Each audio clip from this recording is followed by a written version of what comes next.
Welcome to the 2014 season of Hockomock League football with the Warriors of Foxborough High School.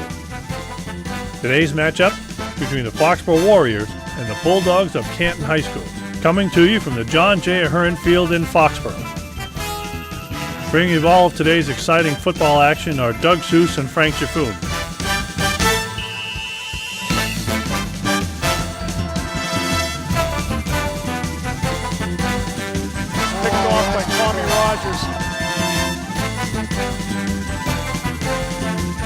This kid's got some moves. He's got pay dirt.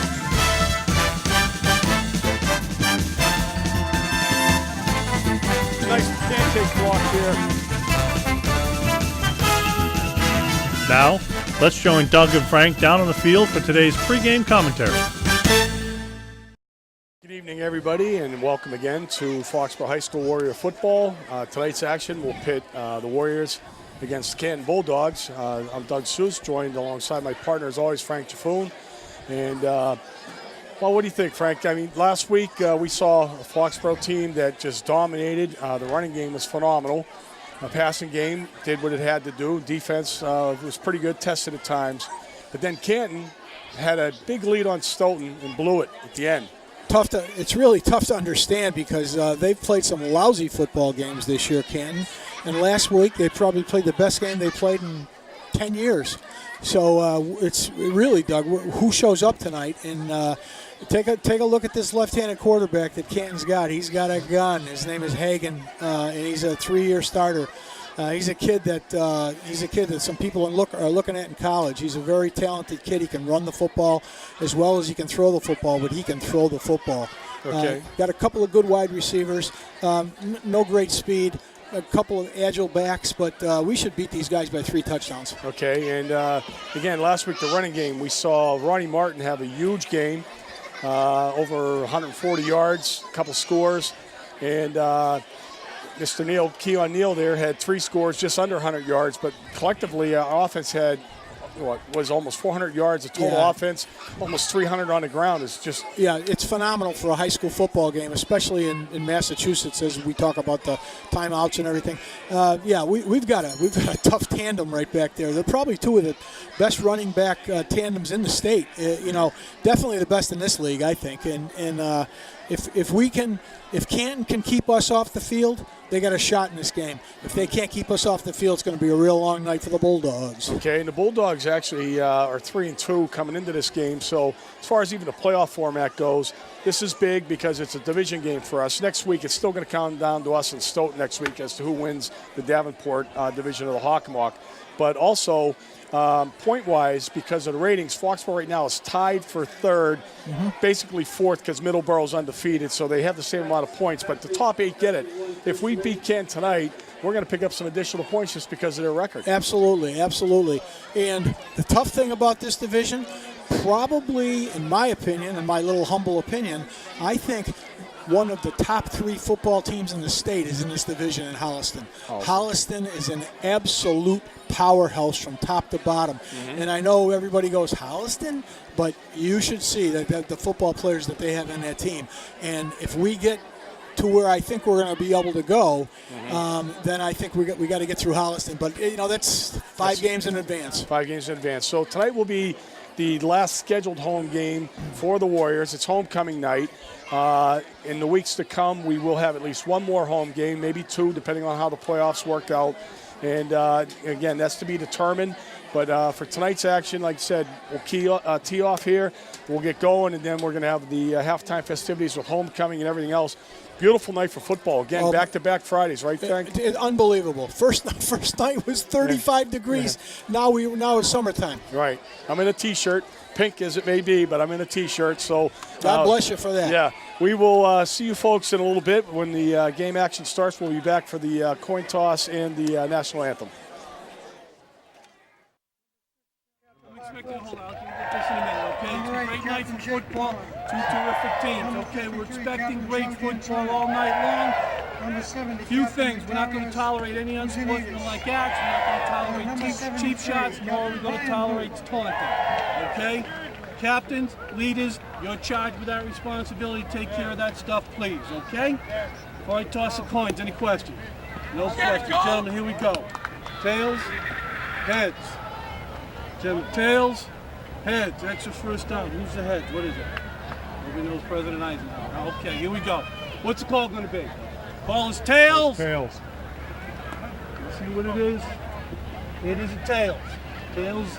Tails it is. What do we do? You want to defer? Okay, wait, we do this. Hey, let's go, D. Defer. You want the ball and you want to defend the scoreboard, right? Okay.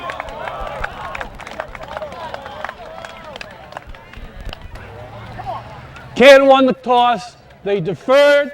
Foxborough will receive away from the scoreboard. Gentlemen, shake hands. And deferred to the second half. Foxborough will be receiving, and the interesting part was the referee asked them whose head was on the coin, and nobody knew who President Eisenhower was. That's a shame. That's a shame.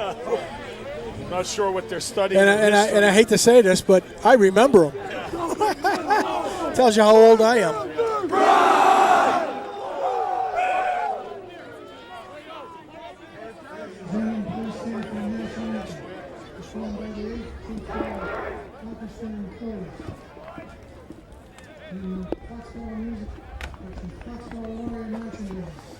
Under the direction of Foxborough Music Director, Mr. Stephen Massey.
The band, accompanied by the high school and junior high choir.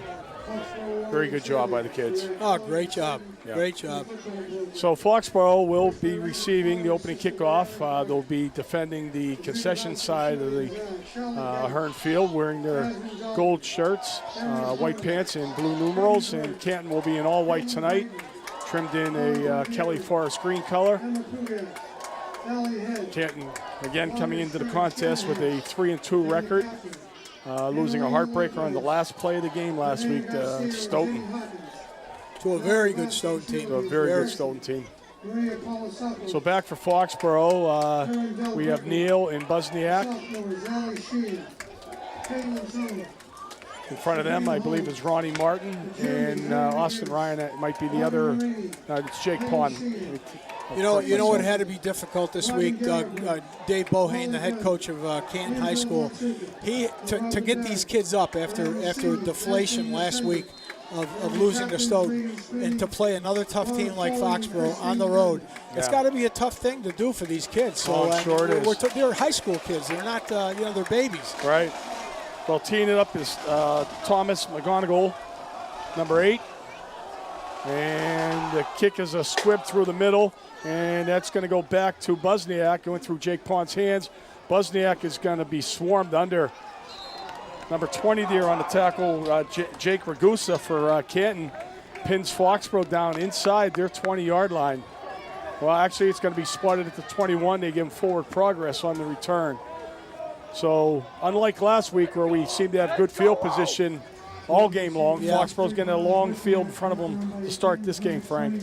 Take a look at this defensive line. They have the one big kid there in the middle, but they're not very tall, and they're not very big. Yeah. So I think it bodes well for the rushing game. But I think we've got to throw the ball a little bit more tonight, Doug. Yep. Canton is showing a 5-man front, 3 down linemen. Foxborough's in the little shotgun, and you're right, come right out firing. We have an open receiver here, and that's Tommy Rogers out around the 30-yard line. He pulls that down for a first down and a gain of 13. Well, the reason I'm saying that we have to allow. Here we go. I'm going to take a look at the replay here. There's Rogers rolling out, and Rogers on the catch. Yeah, well thrown ball by Nolan Rogers there, just over the defender's hand. And Foxborough has a first down to 33. And again, from the shotgun, Rogers with a quick pass once more. This time it's Buzniak, and Buzniak's out to the 45, and another Foxborough first down. So we're seeing a cushion by the Canton defenders, Frank. Right, and I'm trying to think ahead here. I'm trying to coach ahead. And if I'm Foxborough, I want Stoughton to see the passing game, because they already know about the running game. I want them to really take a good hard look at what we can do with throwing the football. And now we're going to see Martin on a carry, and he gets tripped up after a short gain of 2. 51 on the tackle for Canton is Mackenzie Brown. He is one of the captains.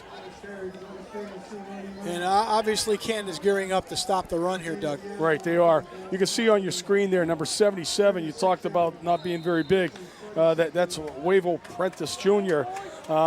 He's not tall, but I bet you that kid goes about 280. Easy money right there. So Foxborough with a 2nd and 8. And again, we're going to see a pass. This one's knocked down, nice deflected. Play by number 20. Yeah, Jake Ragusa. Yep, nice play. He got up in Nolan Rogers' grill there and batted that ball down. So Phil Stamatos, the center, comes off. He lost his helmet, so I believe he has to come out for a play. So we're going to see somebody else going in at center position. Last week, Frank, the line was key in Foxborough's win. Absolutely fantastic. And now we're going to see how they protect on the pass right here. Liam Whiting is now at center, number 52. Let's take a look at these offensive linemen as this play develops. And we got to see some pull action there. We got a trap. Ronnie Martin is going to kick this outside. Boy, that's a huge run by Ronnie Martin. That's all Ronnie Martin. Yeah, it is. He was stopped. He got a good block initially from Uzanitas, number 70. 70, right. And then Ronnie broke 2 tackles and fought ahead. We'll see this here, Frank. You take this. Yeah, there's Uzanitas making a nice play on the defensive end right there that sprung Martin. But Martin gets the last 7 on his own. Yeah, he did. So a gain of 10 for Ronnie Martin, and Foxborough gets another first down, and now they are in Canton territory at the 41-yard line. 9 minutes remaining in the first quarter. And Martin again goes off tackle and lowers the shoulder and picks up another 5 yards, maybe even 7 on that one. So Ronnie picking up where he left off last week. Interesting development of plays here. We throw the ball 3 times already in the first 4 or 5 plays, and then we give him a dose of Martin. Neal, I don't know, I haven't seen Neal yet in the game, but Martin's going to pound him. It's almost like we're taking body shot. They're taking body shots right now to loosen them up. Yeah, and Ronnie looks quick. I mean, not that he's not normally, but he looks real quick on those first couple carries. What he looks is tough. There's Neal right there. There's Neal on the little reverse, the jet coming off the wing, and he's going to spin ahead for a couple yards. So it'll bring up a 3rd and manageable 3 yards. Ball's now inside the 35-yard line of Canton. Well, we've got 2 downs to get 3 yards. Yeah. Maybe I'm wrong, but I think we should keep this on the ground. Yeah, and again, the line play, you got Trevor Fishman out there, you got Uzanitas, Phil Stamatos, you got Brian Booth. We'll come back to that in a minute here, but we got a big line and bigger than Canton tonight. And we're going to get an offsides on Canton. We got a ground ball back to Nolan Rogers right there. But I think we're going to get encroachment on the defense, neutral zone infraction. And that's exactly what it is. So we get the freebie out of that one, Frank. Oh, yeah, we got the first down. I'm not sure who that was on Canton, whether it was a blitzing linebacker, but he was well into the neutral zone, made contact. see. Yeah, Oh, yeah, it's a yeah. blitzing back. Yeah, he couldn't get back. He just couldn't get back. He lost his footing, and we'll take the freebie. So now the ball's at the 24-yard line of the Bulldogs. 1st and 10. Again, Rogers stays in that shotgun formation. He's going to drop back the pass. He's got Buzniak on and out. Oh, boy. And that ball goes through Buzzy's hands. He should have held on to that one. Should have had that one, and he got hit. But he's down. He got stuck in the Yeah, back. he sure did. I'm not sure what he's holding on to there, if it's just his back or if he's grabbing the leg. I but hope it's not his knee. Let's take a look at Buzniak here. Nice throw by Nolan Rogers. Right. Right on a button. And usually very sure-handed. Oh, he looked like he. He's yeah, holding it's his the knee, grabbing the knee. It's a knee. It looked like it hyperextended right there. Can we see that again, Mike? All right, let's take a look at the tail end of this, folks. Maybe his leg's like planted Watch when he takes the watch hit. his left knee. He just buckled on couldn't him. see it. Yeah. I'm not sure if it's if it was hyperextended or not. I just hope it's not bad. Balaz is generally a go-to type of guy, too. He's got great hands, plays defensive secondary, which offensively, if he's out of the game, that does hurt. But I think more so on the defensive side of the ball because we're already down Mark Wilson. Yeah, you're right. That's a great point, Doug. There's a lot of staff out there working on him. But Foxborough coming out, mixing the offense up. Like you said, Frank, they've already thrown 4 or 5 passes. And normally we see that over the course of a half. We're seeing it in the first series. That's right. Well, it's just something that I think they obviously want to get the passing game going, and I don't blame them. They haven't been throwing the ball that much. Rogers has been on target much of the time this year. Mm-hmm. He's only thrown 2 or 3 touchdown passes, but I don't think he cares about touchdown passes. He cares about winning, as they all do. This is not a team that cares about statistics. There's a good sign there. He is walking on his own power. Yep. Like you said, might have just been a hyperextension there. Just felt a tweak, but very encouraging. I'm sure he'll be back shortly. So, incomplete pass brings up a 2nd and 10. Where's Gilreath, Dougie? He's right in the near side. Yeah, he's at the tight end position on the right side here, closest to their sideline. Here comes Neal on that back motion, and he's going to reverse toss. Pitch back. He scored 2 TDs on this last week, and he picks up about 8 yards there. Starts his motion from left to right, takes the pitch, and immediately reverses direction back to where he started from. And last week that was easy money inside the 10-yard line. Yep. You're pulling there. There's D'Antona. That's the other lineman. Yep. Joey D'Antona on a kickout block. Nice block right there. Right. And on the tackle for Canton was Mackenzie Brown again, the captain, number 51. So we have a 3rd and 2. Ball's on the 20-yard line. Martin is the lone back, and Martin's going to take a straight-ahead handoff. He's got the first down and a couple more yards. Yep. So once again, they move the chains. Foxborough has 4 first downs already. Chewing up the clock, which is always good, too. Here, let's take a peek at it again. There's Ronnie Martin. Square up. Lowers that shoulder. Just runs over 2 guys. Yeah. This is the worst thing for Canton right now. A drive. There's 6:40 left in the first period, and Foxborough has just dominated the drive. Canton cannot get them off the field. Now we have both running backs in there, and Martin's going to get the handoff and try that left side once more. Little misdirection play, and he picks up about 5 yards. Looks like he's going to be at the 13-yard line.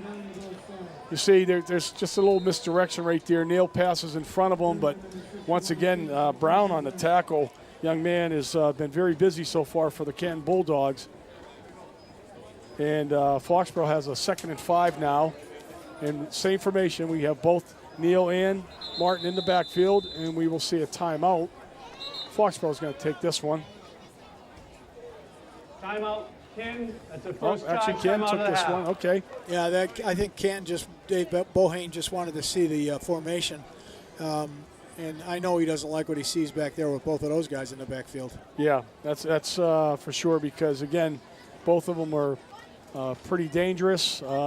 They both block very well for each other, You too. took the words right out of my mouth. I was just going to say, to have two running backs that have the capabilities that they do, we all forget about the fact that they both can block well. Yeah. And Martin is a crusher.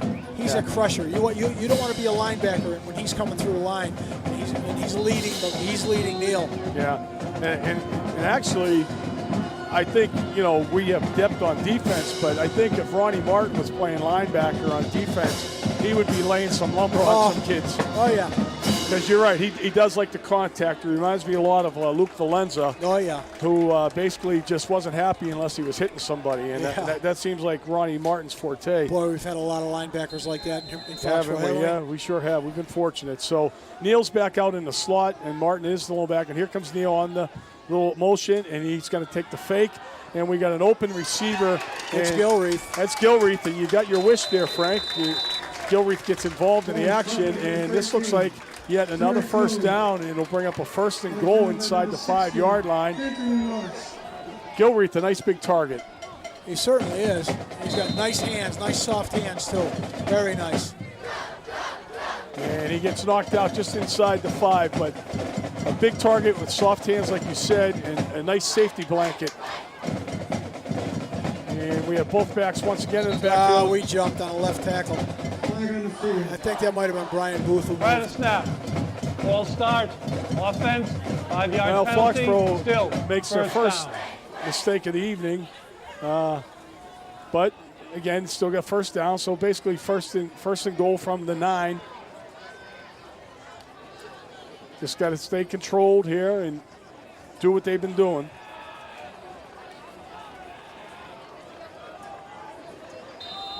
Mike Bordieri has made his call, the offensive coordinator for Foxborough, and we're going to see if we put it up here. I don't know. We have Busniak back in the game. He's flanked up to the far side of the field. That's exactly what we're and doing. Busniak is the guy that's getting the ball. And Nice play. Yeah. Oh, boy. He frees himself up. This is pinball action here by Balaz Busniak. He took about 4 shots to gain no yardage. Yeah, let's take a look at Busniak right here. Very well done. Ken does a real good job of coming up on this. Number 16 is the first guy. No, actually 42 is. Then 18. Buzzy breaks a couple tackles here. He runs into a host of white shirts here, but again, all that action for no gain. Gutowski, 42, is the first guy in on the action, followed by Brian Hagan, the quarterback, who's also playing defense. So here comes Neil on that little around, and Martin's going to run right to the middle. What a block, right guard. Yeah. Nice play, nice block. Wide open. I don't even think he got touched on. It looked pretty open there. I tell you, I think they were focusing on Neil coming around on that motion, and Ronnie Martin takes the inside handoff and goes right up the gut. Yep. Untouched. It really seemed that way. When we see this again, you'll probably see when Neil moves, the linebackers are moving too. Yeah. But the right guard and the center made nice blocks on that play, and wide open. And Kyle Will is good on the extra point attempt. Foxborough takes over 5 minutes off. Over 6 minutes, actually. Yeah. 6.5 minutes they take off. Let's take a look at the center of the line. It's Uzanitas, number 70, kicks that out. He didn't even have to block anybody. And again, to one your more point. Yeah, one more time. Thank you. The motion, here, you can see the guys here just outside the pitcher, number 90. Yep. And the D end and then the outside linebacker. Their concentration was on Neil. You got to respect it. Exactly. Well, that's the problem. See, it's a double-headed monster. Yep. You got quickness, speed to the outside. You got toughness and strength on the inside. I mean, it's like Mr. Inside, Mr. Outside. And then you got to worry about Rogers himself, who could keep the ball and run. Right. Exactly. Or the little play action, and with the good receivers he has. This is a very balanced Warrior team. We haven't seen this in a couple years. Yeah, you're right. But this is a very balanced team. Yep. So Will tee it up here. A good start for Foxborough. Back for Canton is Derek Harris and nice kick Anthony by Ross. Will. Look at this is into the end zone. How many times do you see this in high school where the kicker kicks one into the end zone, not to be returned? Yeah. Well, we talked about Will last week a little bit. I mean, here's a kid who's a college kicker. In my eyes, he's got that kind of a leg. How far he goes as a college kicker, I don't know. But right now, I think he's probably a Division II college kicker. Let's take a look at him. Let's take a look at the kick. We got no wind here yeah, either. no wind. That's right. Nothing pushing it. And this ball hits at the goal line. Yeah, that's a bomb, folks. That's a 60-yard kick. Yeah. Right. And again, from a kid who's not very big, he's got a strong leg. Yep. So Ken comes out, and they are in the shotgun as well. And the handoff goes to number 1, Sterling Garvin. Look at this. He's got 9 too. Yeah, he does. He bounces that outside before the Warriors run him out of bounds. He's about 5'0", number 1, and he's quick. But wait till you see Brian Hagan, this left-handed quarterback. Where do you see him throw? He's an athlete. Yep, number 18 is Hagan. Yep. And Ken breaks the huddle. And again, their line is not very big. They get a tackle on our near side who's got some height, but they're a short line. I think we're offsides, unless they drew us off. I think it's a little bit of motion. I think the center actually, he sort of stuttered his snap there, so I think we're going to see this marched off against the Bulldogs. One of the referees, Jeff Parker's moving in the Foxborough in the Canton direction, so here we go. Second down. Yeah, it's sort of like a bobbled snap type of thing. Didn't come up cleanly. Kind of actually rolled back to Hagan anyhow. Yeah. So they lose 5. Still only second down. Ball's resting now at the 24-yard line. So they have a 2nd and 6.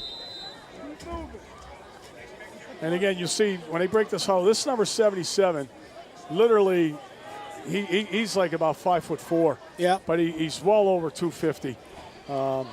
He's a little load. And we're going to have a timeout by Canton. They're a little confused, it looks Timeout, like. Canton. Yep. That's 20 number seconds. 2. Yep. They've only got 77 more. Right. And I can already tell, again, 51 is out there. Brown, he's playing both ways. So they got a handful of kids. They're decent numbers. You look at their sideline over there. It looks more than they've usually had. Yeah, I mean, this isn't your typical team of recent years past where they had 40 kids dressed. They look like the upwards of 50, 55 kids, but they have got a handful that are playing both ways already in this game. Yeah, this team is much better than they have been. Yeah. So they got spreading the Foxborough defense with twins to both sides. Hagan's going to take the snap, and he does throw a gun, and this ball's just overthrown. And that ball was in the air for 40 yards. Oh, it's got some zip on it. Yeah. First of all, you don't see too many left-handed quarterbacks, so that's a different look right there. But the kid is about 6'2", he's about 190 pounds, and he's got an arm that belays the hype. Yeah. Let's take a look at him. Derek Harris is the intended receiver, and he has time, and he just throws that ball, and good coverage by Buzniak, and again, good to see him back in action here. But the ball was in the air for 40 yards, so we have a 3rd and long situation. 3:26 remaining in the first quarter. And again, Hagan takes the snap, and he's going to throw this ball down the middle, and oh boy, he hung his intended receiver up for meat hanging there. It might have been a little behind him. Anthony Ross, number 16, had to go up for this and almost took a shot. Number 16, Anthony Ross, incomplete. Yeah, I mean, nice job. Tommy Rogers comes over and breaks it up without making contact, which is really good on his part because it could have easily been a pass interference. He was there before the ball was. Yep. Well, this is crucial right here. This kid's got to get off a good punt. Number 2 doing the kicking is Mahan, and he does get off a good kick. And Buzniak fields it at his own 42. He's got a block on the outside here and gets pulled down, but not after he picks up a good 20-yard return. So Foxborough will have a good field position to start their second drive. Take a look at some blocks if we can see them. There's a good one right there, number 2. Who made that block there? For us, number 2 for Foxborough is Nolan. No, actually, I don't think it was. That would have been Nolan Rogers. Might have been 8. Yeah, probably Jake Pond.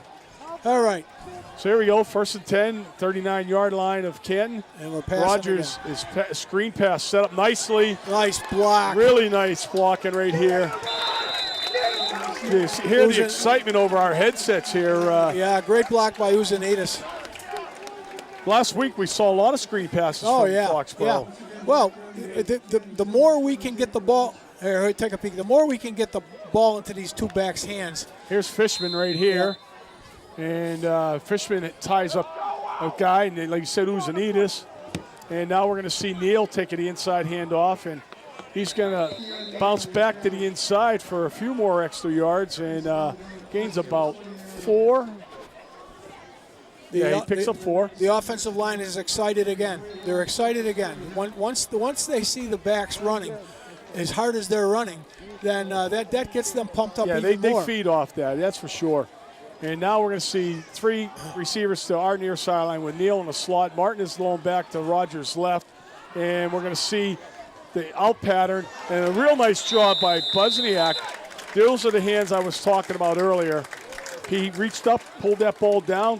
Nice throw. That was on a rope. It was. And Buzzy does a real good job of getting his feet down. He needs to get one down, but he got both. A rope, as you say, and really nice hands, gets feet down, and another first down. So Foxborough is at I believe, the 11-yard line, so they can pick up yet one more first down without scoring a touchdown here. 1st and 10. 2:20 left in the first quarter, and there goes Austin Ryan. Jet sweep. And he's going to turn it inside. He's going to score. And he is in the end zone. Yep.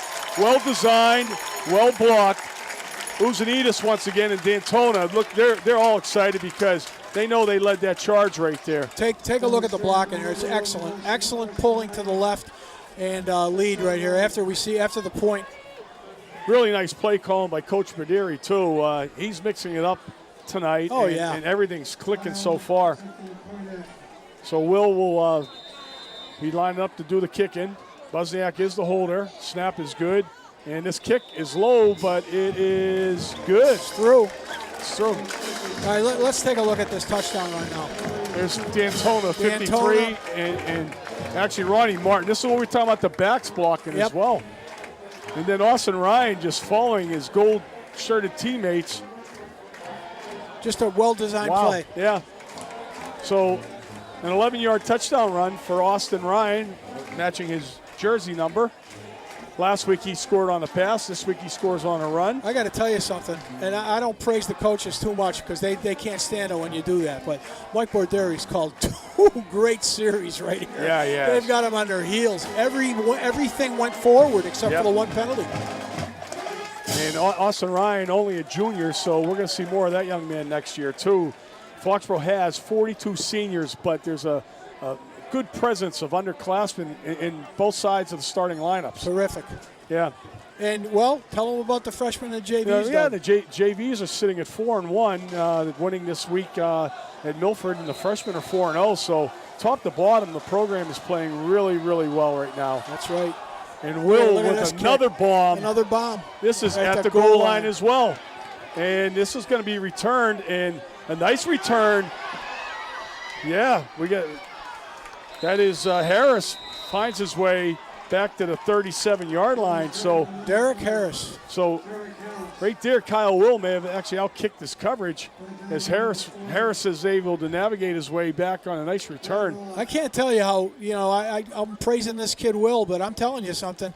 He is a good college kicker right now. Yeah, there's a couple good blocks here by Canton, and then we missed a tackle, unfortunately.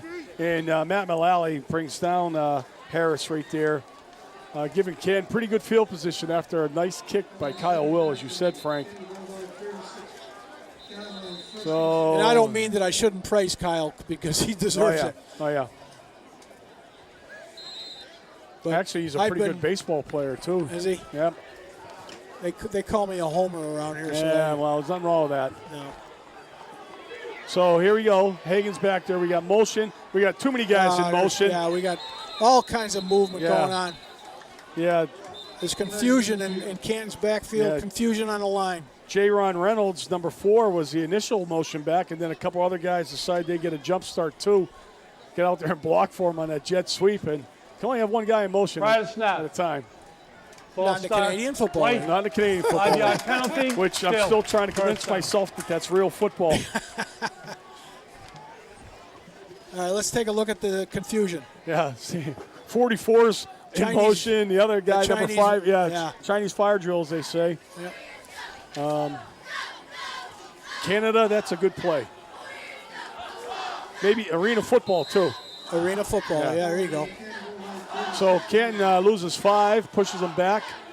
Ball's at their own 31 now, 1st and 15. And once again, we're going to see motion, and it's basically the same play, but they. Nice play. I think that's 8. Jake Pond. Yeah, Jake Pond made a great play. Jake Pond's been playing very well, senior captain. Last week had a couple big plays, had a nice kickoff return, too. That's right. To go along with his many tackles and fumble recovery. So, again, you're going to see, here's the little jet sweep, and Pond fights off the block and does a really nice job of bringing it down. That's an outstanding play right there. Yeah. He had a cut block that basically he avoided. Joseph Byres tried to take Jake out, but to no avail. And Reynolds is brought down for yet another loss, 2 more yards. So we have a 2nd and 17. And we're going to see a nice little pass out here, and Reynolds picks up most of that yardage back. Derek Harris. Hagan throws a rope here. He's got a gun. He's got Harris basically on a little out route, and he curls it back in and picks up about 13 of those yards. So we're under a minute. Jake Pond's limping off here. Ooh, not a good sign. He's replaced. I think Dave Henry's out there now, kicking out to the outside. And again, what are we going to see? We're going to get a timeout here. One more. Canton once again, maybe. Full timeout. Coach's request. White. Number 3. Coach's request. Well, Canton has used 3 of their 5, and we are sitting at 32 and a half seconds remaining in the first quarter. It's been all Foxborough as they've marched down twice to score. And Canton, in their second possession, in a crucial situation right here, they need to keep this drive alive. They got to score. They got to get a score here. They're Yeah, going to be coming down this way, but either way, there's very little wind. I mean, like no wind at all blowing here tonight. So that's not going to be a factor. Yeah, we've been spoiled with 2 back-to-back perfect Friday nights in October. And as you said, when we were here in September, we froze our you-know-whats off. Yeah.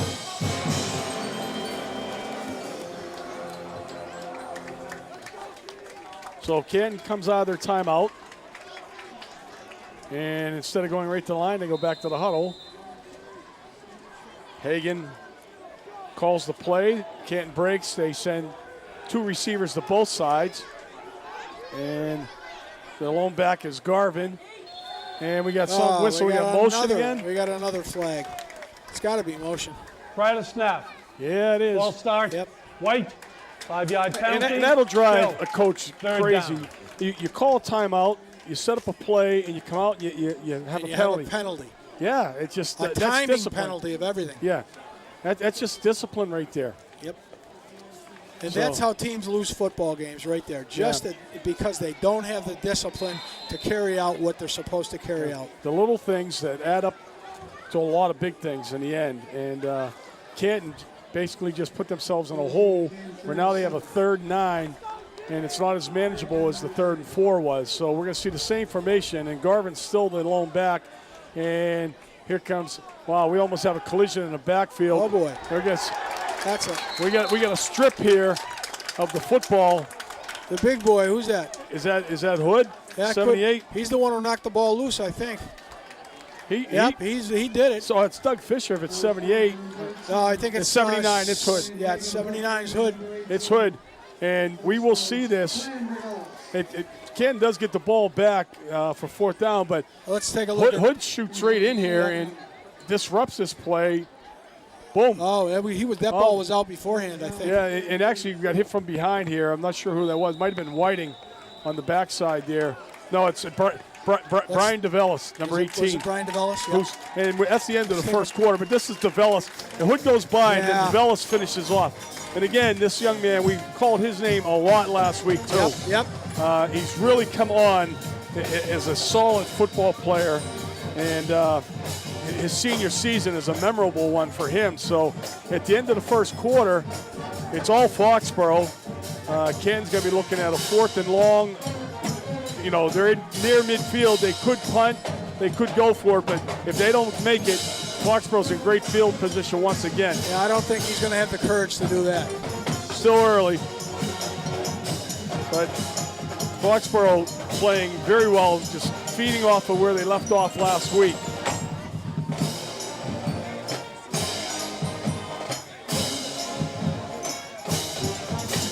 That would be insanity, Doug, if he went for this. Yeah.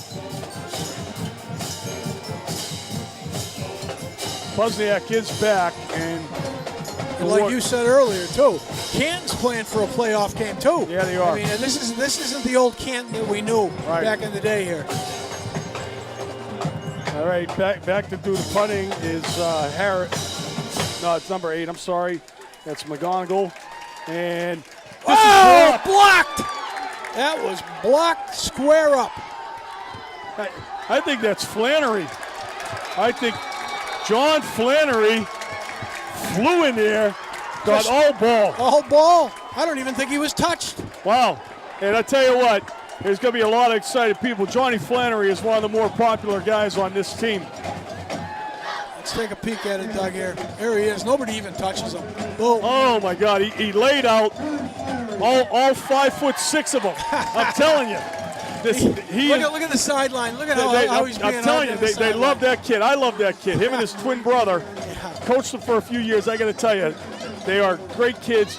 And he is not a big kid, but he was laid out there, made a great block, and the Foxborough Warriors are in super field position at the Canton 23-yard line. I think he recovered it too, Doug. I don't. He was phenomenal. And this is Ronnie Martin through the middle again. This is the touchdown play that we scored on earlier. And he picks up a nice gain of about 5 yards. Ronnie thinks he should have had a little bit more. He's a little upset with himself, but that play is very well designed because you have to respect Neal coming on that motion.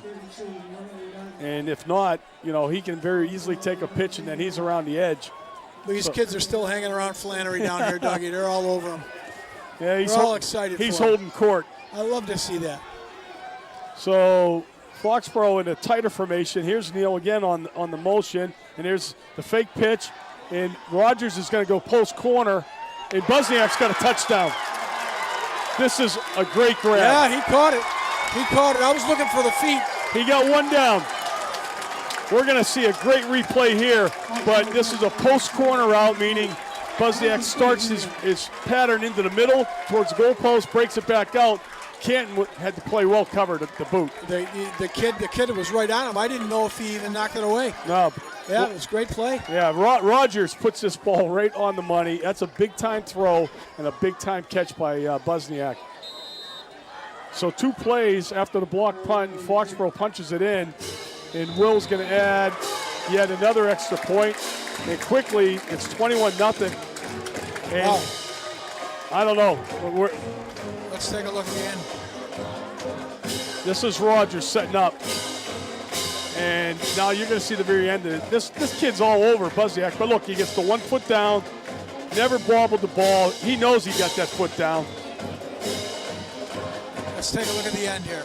Ball's in the air. That kid is right on the ball, right there. too. And like actually, you may have dragged that second foot, but in high school and college, you only have to have 1. That's right. And earlier when Buzzy dropped that pass, when he got shaken up, that's what I said. The first thing is he's usually sure-handed. Yep. And we've seen him make 2 nice grabs since then. The weapons this team has. They are loaded up. So Kyle will tee it up once again. And so far we've seen 2 kicks to the goal line. Ross is back, as is Harris. And this is another booming kick that's inside the end zone. And this is Ross. And he's lumbering. Not a lot of speed on him. I'm not sure why he was short-handed. Either he's sore or he's looking for a space that wasn't there. Yeah. But normally you have a scat back of some sort, and he gets up, shaken up. That's a lanky kid. He was actually looked like he was laboring Yep. to run that ball back. Well, Canton's in trouble now. They're down 3, and Foxborough is getting stronger and stronger as this season goes on. They're getting stronger. Yeah, this is really building up to be a great matchup next week. Oh, yeah. I think so. All right, so Ken breaks the huddle. Again, Hagan, the quarterback. He's joined by Garvin. And Garvin's going to take that ball up the middle, and he gets shoved back. Connor Downs and Brian DeVellis basically stop him after a short gain. Foxborough's linebackers are very active too. Quick. Dave Henry's in there. Jake Pawn, just mentioned Downs and DeVellis. All very athletic.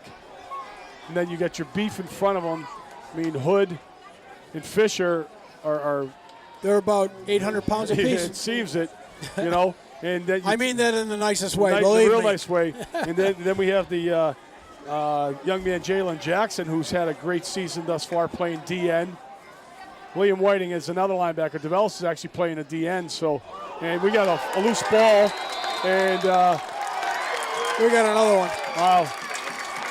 We got Whiting. Yeah, Liam Whiting, 52. Got a nose for the ball. And, wow, this has turned into a rout. Yeah, take a look at this again. He ran into Fisher, I think, this kid. The ball was out beforehand. Yeah, that's part of that when you do that read option play.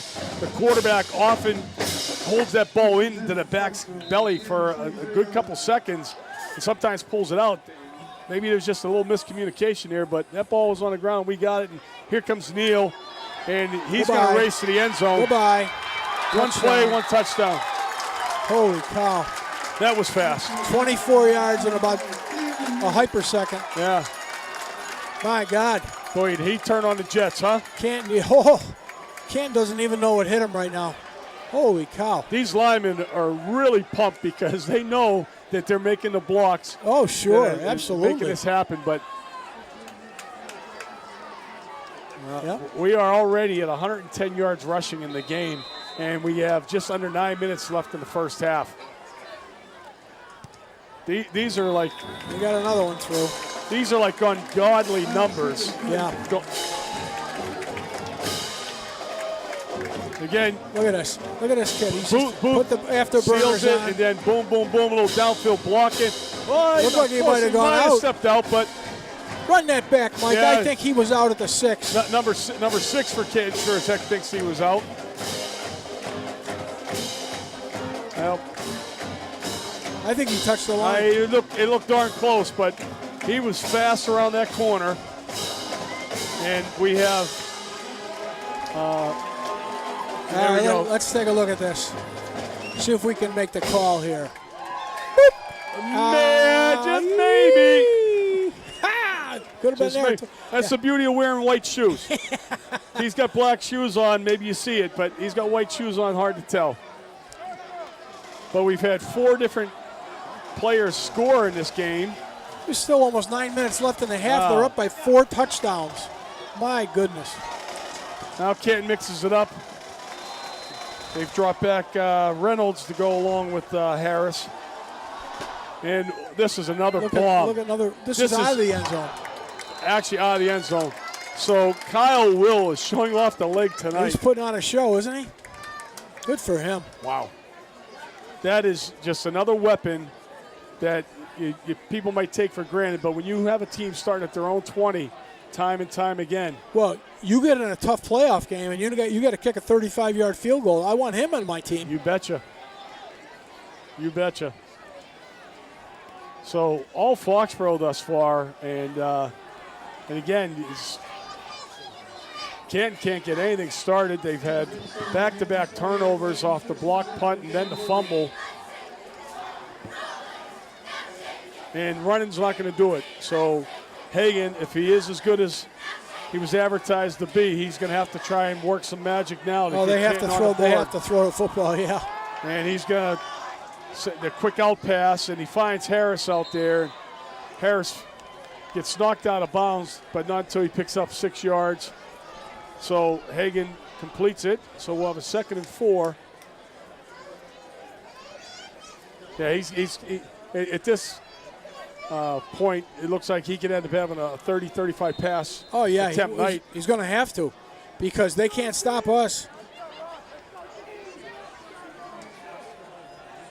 Yeah, you see that young man, number 77, and he's basically a fire hydrant. I mean, he's built like one, solid young man. And you can see the QB keeper right here, and this is a nice run by Hagan. And you said in the pregame, Frank, that he's just as dangerous with his feet. Yeah, a lot of people think he's better with his feet. He's just a good quarterback. And good athlete.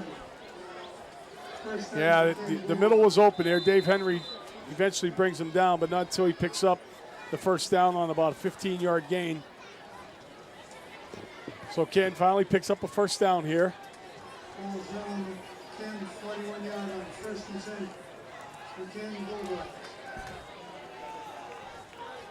Foxborough would just love to see this young man pass, because then they can just pin their ears back and go after him all night long.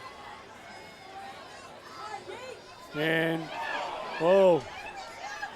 Oh, he got about 6-7 yards on that. We missed a tackle in the backfield as J-Ron Reynolds came in motion on the jet sweep, and Foxborough's first defender got a hand on him, but not enough to slow him down, and he picks up 7 yards. Now, you know, Doug, you're down by 4 touchdowns.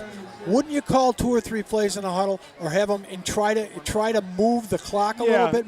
You want to manage it a little bit better than that. I mean, it's still early in the game, but to your point, they're 4 touchdowns They're down. If Foxborough gets the ball back, they could kill the clock. Right, exactly. And we're going to see this long arm and just too long. Out of bounds. Yeah, Buzniak all over Harrison, the coverage, but yeah, you're right. You can't be taking 30 seconds between plays.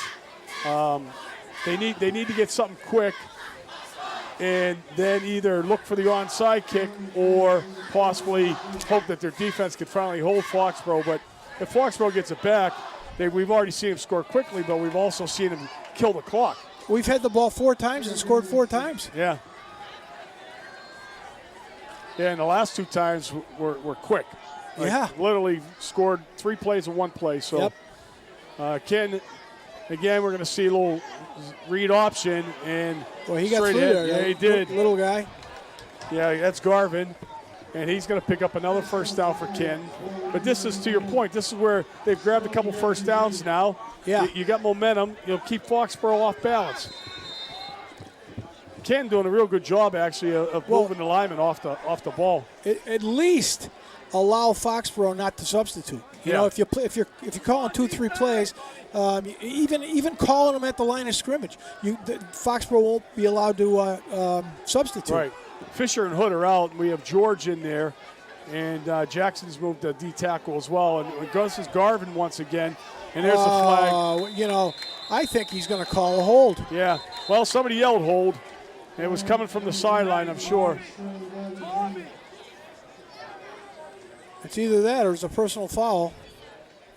That's coming back. Holding. It's a hold. 44 White, 10-yard penalty, still first down.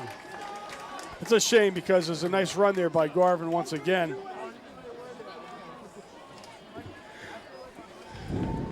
But yeah, now I think I see Hood back in there. So Hood and Fisher back in there. So we took the Beef Brothers out, went with a quicker lineup, and now we're coming back with the Beef Brothers.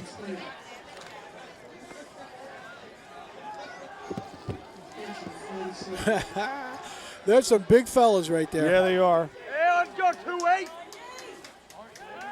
And this ball's down the middle, and it's right on the money. Great pitch and catch there. Number 3 on the. There you go. There you go. There you go. Let's pound our chest some more and pick up 15 yards. That's number 3. Just, yeah. That's there's no reason for this, especially in high school. Michael Harris just picks up a first down. Yeah. Watching too much ESPN. I hate that garbage. I'm glad they call it too. It's a dead ball. Unsportsmanlike conduct.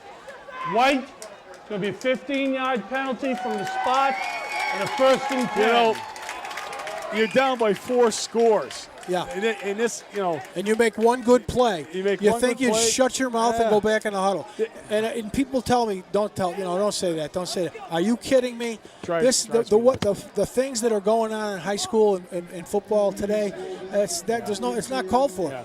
It's like when a team is trailing and they're on defense, and a guy just rips off a 7-yard gain. A guy brings him down. He gets up and he's pounding his chest because he made a tackle. The guy just ran for 7 yards. Exactly. What are you excited about, right?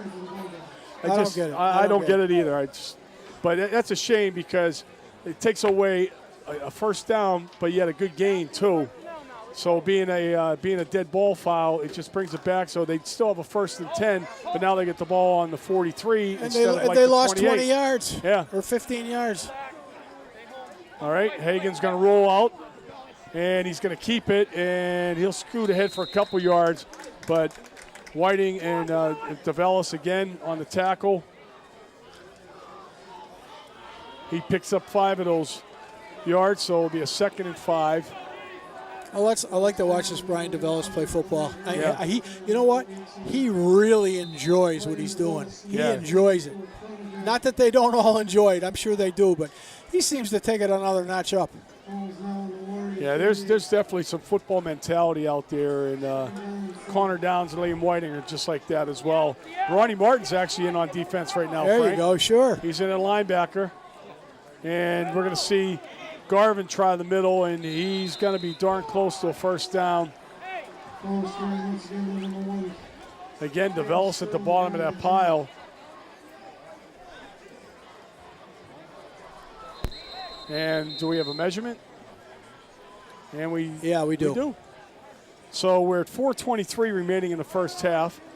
Kent is moving the ball. They are inside the Foxborough 35-yard line, and we are going to measure to see if they have a 1st down or it will be 3rd and inches. They got the big boys coming in for the short yardage. Yeah, they do. And it looks like they're just a hair short. A couple links of that chain.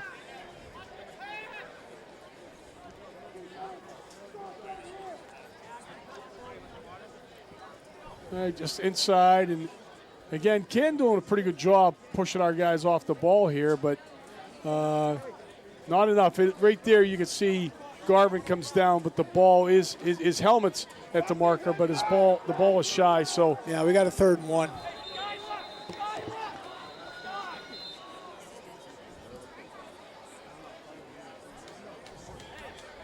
looks like the chain crew start moving the chains. Going to go wait for the referee to reset them there. All right, stretch it out a link, and it is real short, a couple inches. And this is where I don't like the shotgun formation. We only need a couple inches. So we're going to Garvin's going to pick up the 1st down.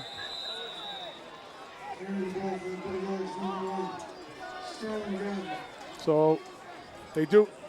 They ran that right over the Sequoias. Yeah, they did. And Jalen Jackson on the tackle. So basically, they're still not back to where they would have been on that completed pass. They were down to the 28. So they've had to run 3 plays to get back to the 30.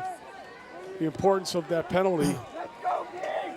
4 minutes now remaining in a half. And we're going to have motion once again. And we're going to see a little play action pass. And Hagen's going down the middle to Harris. Nice play. Ball. Nice play by Bosniak. Nice play. That play there, ball got deflected up in the air and was up for grabs for a second. Let's take a look at this pass. Harris is the intended receiver. And, yeah, Bosniak with very good coverage by Buzzy. Yeah, gets his hand right on the ball as it's going down into Harris's grip. And we got a 2nd and 10. And Foxborough looks like they're coming with it and got a draw play. And once again, this is Garvin and DeVellis and Downs are there to stop them. That's the same play we run. Yep, but with not as much success. Yeah. Yeah. DeVellis right there. And you don't hate to say, but it's just like you call some of the kids' names over and over again, but he's earning it. He actually was being blocked, and he reaches out with his one free arm to slow that kid down. You know what, Doug? Don't ever say that. I mean, you know, you've had these kids way long time. They deserve every bit of accolades that you can give them. Well, we have a nice catch right there. Harris comes down with it. He takes a shot, but he comes down with it. But, yeah, you're right. I mean, they've earned it. It's just that, sometimes people say, you're always talking about the same kids, always talking about the same kids. Well, we have to. The kids are doing the job. They're doing the job. We call them as we see them. We may be homers, but we call them as we see them. Yeah. This is a nice little pitch and catch here again. Hagan throws this off his back foot. That's a great catch right there. Yeah, and Dave Henry puts a lick on Harris, but he still is able to hold on to the ball and get his foot down. So they are inside the 10 with 3 minutes to go. Canton is threatening for the first time in this contest. And once again, we see motion, and we're going to see the jet sweep. And this is I don't think he made it. I think he's a foot short. Sure looks like it. And again, that's Reynolds, J-Ron Reynolds, number 4. Let's take a look at the end here. He's got Garvin as a lead blocker. And our pitcher comes up, and 28, Ross Smith, makes a nice tackle. Nice play, saves Smith. a touchdown. Yep. Canton's real close. I've noticed this a couple times. They're real close to almost having 2 guys in motion again, too. Because on that play, as Reynolds is coming across, timeout. I'm watching Garvin starting his move to the outside. Yep. He's coming out of his set position, and that's darn close to being 2 guys in motion at the same time. So Canton takes another timeout. Okay, we're going to see it again. Now you're going to see, this is number 1. And I'll tell you what, you're absolutely 1,000% right. It looked like he jumped. Yeah, and I know it's a shotgun snap and the ball's not there yet. Yeah. And that young man is seeing the ball coming up from underneath the center's, position. To be honest with you, I think the referee gave it to him. He may have. Sometimes, it's so close in this type of game at this point, it doesn't matter. Yeah. But if it's blatant, he has to call it. So they have a second and goal from the 1. Garvin is the lone back again, and once again we're going to see Reynolds in motion, and Garvin's going to take it straight ahead. Hagen's got it. Hagen like crossbucked. Oh, yeah, he did. Okay. That's the old scissors. Had me faked out, so well-designed play. Young man Hagen, the quarterback, gets his first score of the game. And it looks like Bum Phillips over there on the sideline. I mean, it seriously looks like Bum Phillips. Yeah, exactly. Not just the cowboy hat, the glasses, the build. The young kids are watching this going, who's Bum Phillips? Who's Bum Phillips? Was he the vice president for Eisenhower? Very good. Okay, so we're going to have the extra point attempt. That's a good kick. We saw this young man warming up, too. And he has a nice leg on him. And that's 2 good kickers. McGonigal, he's only a sophomore, and he has a nice leg on him as well. So Ken scores just before the half. The only problem is they've left 2 minutes and 21 seconds on the clock. So you're right, little cross act, buck scissors play, and he gets in there pretty easily. And that's what you do. You toss the ball to the referee and, act like you've been there before. Shut your mouth, exactly. So Foxborough is going to have a chance once again. We'll see if Canton can maybe hold them or if they're even going to attempt an onside kick. This will be interesting to see. There he is. There he is. And for those of you who don't know who Bum Phillips is, he coached the Houston Oilers back in the 70s, 80s. Unfortunately, they were in the same division as the Pittsburgh Steelers in their heyday. And even though he had Earl Campbell and a few other. Dan Pastorini has some good ball players. Billy White Shoes Johnson. Yep. All right. Bum never could beat him. And then later on he ended up in New Orleans. And his son is actually Wade Phillips, who's been a head coach for a couple teams in the NFL. But he was a character of the Bum. Yeah, he was. All right, so McGonigal tees it up, and we're going to see that squib kick. And this is going right to Austin Ryan. Is the up guy, and Austin just needs to hold on to that ball right there. And Foxborough will have real good field position just over the 35-yard line with plenty of time to score. Well, If I'm Mike Borderi, I'm going to let this kid Rogers throw the football. Yeah, why With not? 2 minutes left, he's not going to get a chance in the second half if we score again.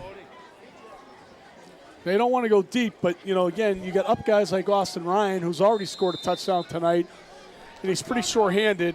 You'll take that. And the ball is resting actually on the 35-yard line. And we got both Neal and Martin in the backfield.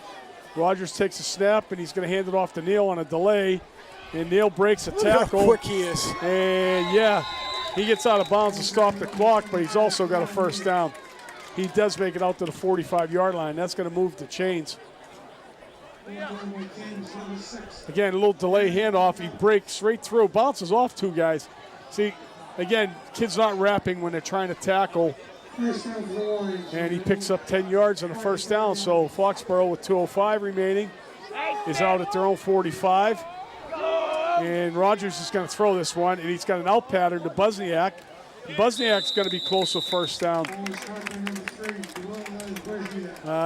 They are going to mark him just a hair short.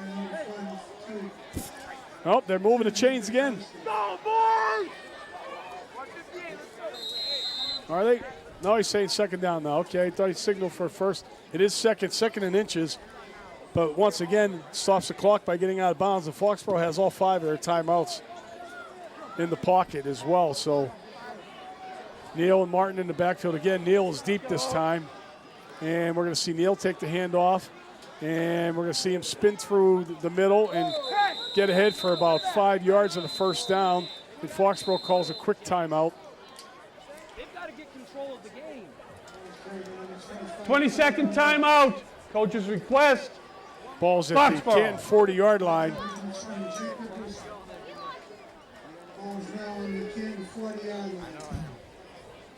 You can hear the conversations from some of the players and coaches on the sideline coming through the cameras we have down there. We're hearing it here in our headsets. A lot of activity going on down there. And speaking of activity, we've got golf carts this year, Frank. There you go, for the king and the queen. I like Gilreath over the middle here. All right, and he is lined up as the tight end to our near side with Neal and Austin Ryan outside of him. And we're going to see that pitch out to Martin, and he gets it. I think I see was there a flag maybe? Martin has a nice run here, but I'm not sure if there's a penalty on this play. I thought I saw something fly in there. Well, he bounced off Hagan like Hagan was standing still. What do we got? Oh, no, they're not. They're moving the chains. Okay. Let's take a look at Brian Hagan coming up on Martin right here. Martin just says, boom. Oh, Wow. I think I'll walk right over you. Yeah, just power running. There you go. Rogers underneath. There's Gilreath. That's a short gain. Again, timeout. Badiri's signaling for a timeout. 1:22. Three more to go. I mean, 20-second timeout. Coach's request. I think maybe Foxborough, here you call their 2 last plays in the 20, huddle, they're Frank. just fulls remaining. Even though they got the timeouts. I mean, Canton's on their heels once again. Gilreath picks up about a 3-yard gain there, and Jake Ragusa makes the tackle. But, if you call 2 plays in the huddle, Canton doesn't have a chance to make a substitution. You know what else I like here, Doug? Not to interrupt you, but Yep. I love a quarterback draw right here. Yeah, it would be a good call as well. We haven't seen Rogers run yet. And the defense is spread out because Foxborough's formation. And Martin's going to take it through the middle. And now we have a third and about 5. Ball's on the 25-yard line. Just over a minute remaining.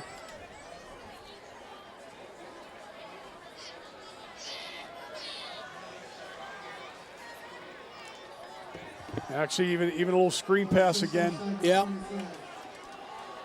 So Well, I'm thinking he's going to throw the ball. Canton's coming with a hard rush. Rogers rolls out, and he finds Austin Ryan. Ryan had the first down, but he came back to try and make more out of it. Foxborough's going to have to call a timeout here, but it's going to be a 4th down. Rogers makes a good pass on this, running to his left. This is difficult to do. That's a full timeout. And right there, Ryan had the first down. He bounces it back on his own. That's not forward progress because he did it on his own accord, and he loses the first down in the process. So it'll be 4th and 2. This would be a huge stop for Canton. Yeah. It's the only shot they have right now. Yeah. I mean, they did defer the kickoff, so they will be getting the second half kick. So if they make the stop here, it would be very good for them, because if they can make something happen to start the second half, then we get a contest again. If they don't stop Foxborough here, basically it's going to seal the deal, I think. We can trade touchdowns all night at this point. Oh, yeah. I don't think you want to throw the ball here, do you? No, I like Martin here. I like that little cross-buck action of our own. Yeah. You know, which guy do you take? Do you take Neal? Do you take Martin? They're both in the backfield. I'll tell you who I take. I take the offensive line. I trust them. I trust them. I think they're going to blow these kids off. All right, 4th and 2. And we're going to see Neal. Wow, they stopped him, Dougie, I think. I think they stopped him. This all depends on the spot. The near side officials pointing the other way. Yeah, the referee point the other way. They stuffed them. That's got to be a great play for Canton right there. Wow, the spot. I actually thought he reached the 20-yard line. Let's take a peek. From this angle, boom. His hand was down. His hand was down shy of the 20. Nice play. Yeah, what? Take another look.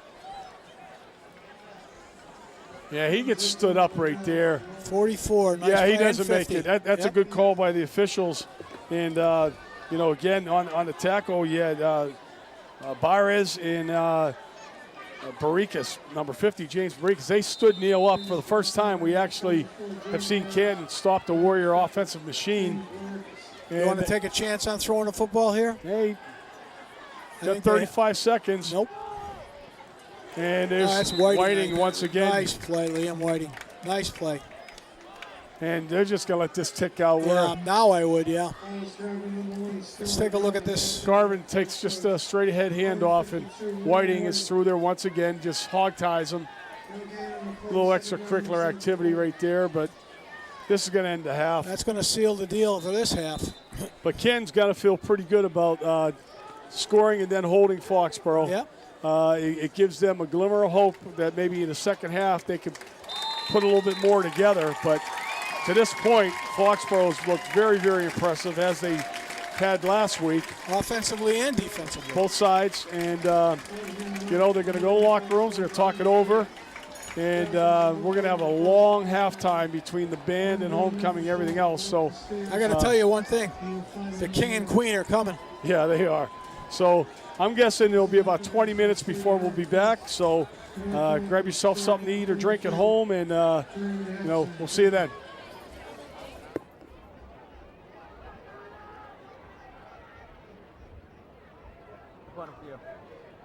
Oh, thank you.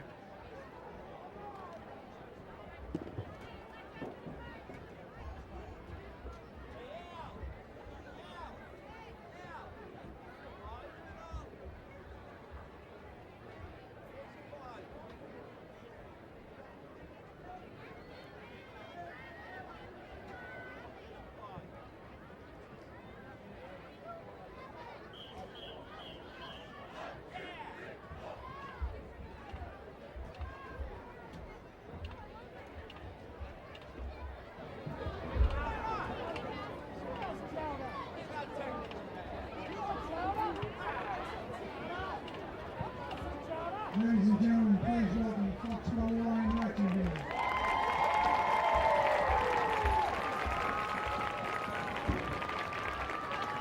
We are proud to present the 2014 Foxborough Marching Band. The band is led in the field by senior drum majors Aaron Hussey and Brian Anderson. This year's halftime show is entitled The Call of the Mountain and features 4 musical selections by a great contemporary American composer named Joseph Curiati.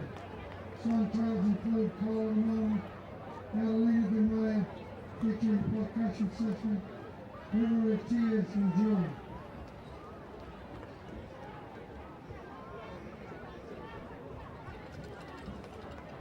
Now, please welcome the Foxborough High School Welcome Band.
That's all our marching band.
Good evening, ladies and gentlemen. I'm Nick Luciano here with Riley Fleck and Brian Bortolotti. We are announcing the homecoming court for the 2015 class.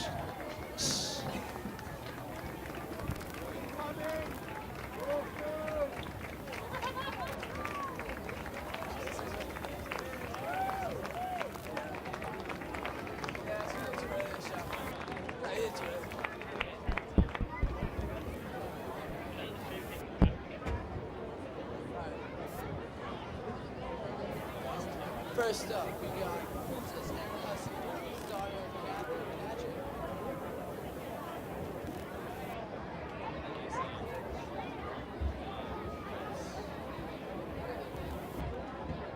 Who is planning on majoring in music education. Colleges. She's applying to. I'm saying, first up we have Princess Anna.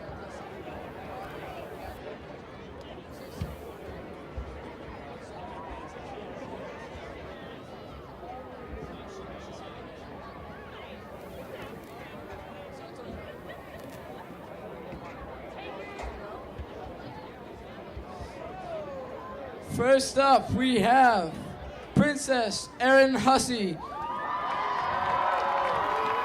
daughter of Kathy and Patrick. Erin is planning on majoring in music education.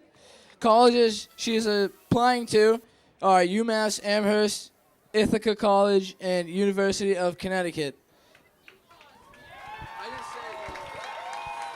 She is accompanied by her prince, the lovely Tom Rogers, son of Joe and Joanne.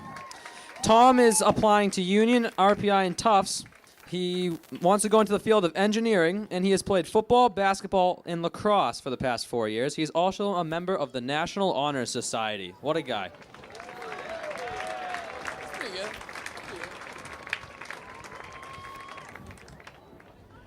Next up, we have Princess Lauren Basler, daughter of Jim and Cheryl Basler.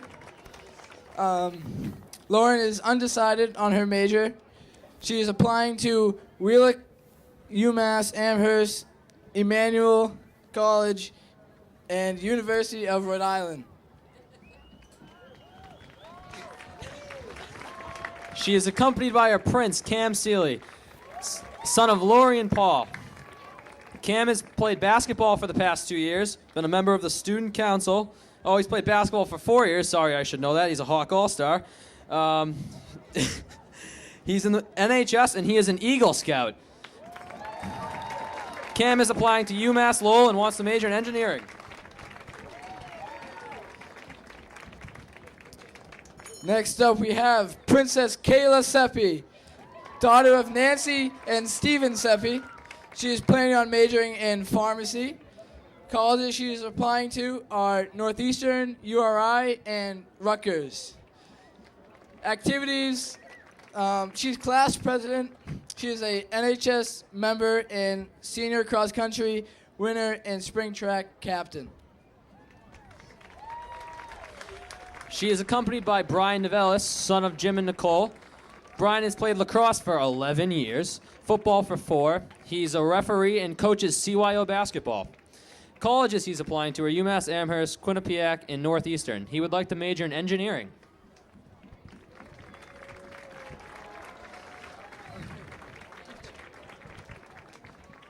Next up, we have Princess Kirsten Warner, daughter of Don Warner and Dan Warner. She is planning on majoring in physical therapy. Colleges she is applying to include Sacred Heart University, Quinnipiac, University of Rhode Island, UMass Amherst, and UMass Lowell. Activities include Foxborough High School soccer, basketball, lacrosse for all 4 years, and NHS. She's accompanied by Balazs Busniak with a lovely touchdown. His parents are Zanette and Alex. He would like to he's applying to Merrimack Sacred Heart University and the University of Massachusetts. He's a member of the Best Buddies, the Foreign Language Club, participates in outdoor track, and he coaches and referees youth basketball.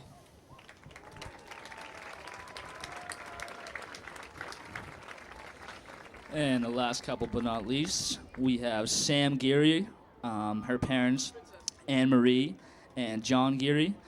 She plans to major in mathematics at Merrimack, URI, UNH, and UMass Amherst. She played soccer the past 3 years, spring track, and is currently on varsity field hockey. She's a class council and student council for the past 4 years and is on the National Honor Society. And she taught 6th grade CCD. And Tim O'Toole is is parents of Carolyn and Robert O'Toole and plans to major in pre-medicine at Boston College, Notre Dame, Northeastern, and Brown University. He's the class treasurer and was a member of track and cross country the past 4 years and was a senior captain and is also a member of the National Honor Society. Woo!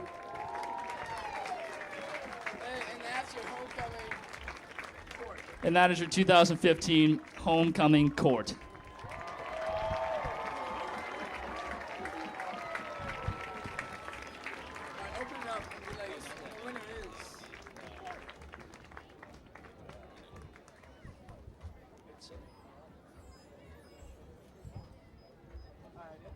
Good? Hey, you do it. You're good. Go. And the winner is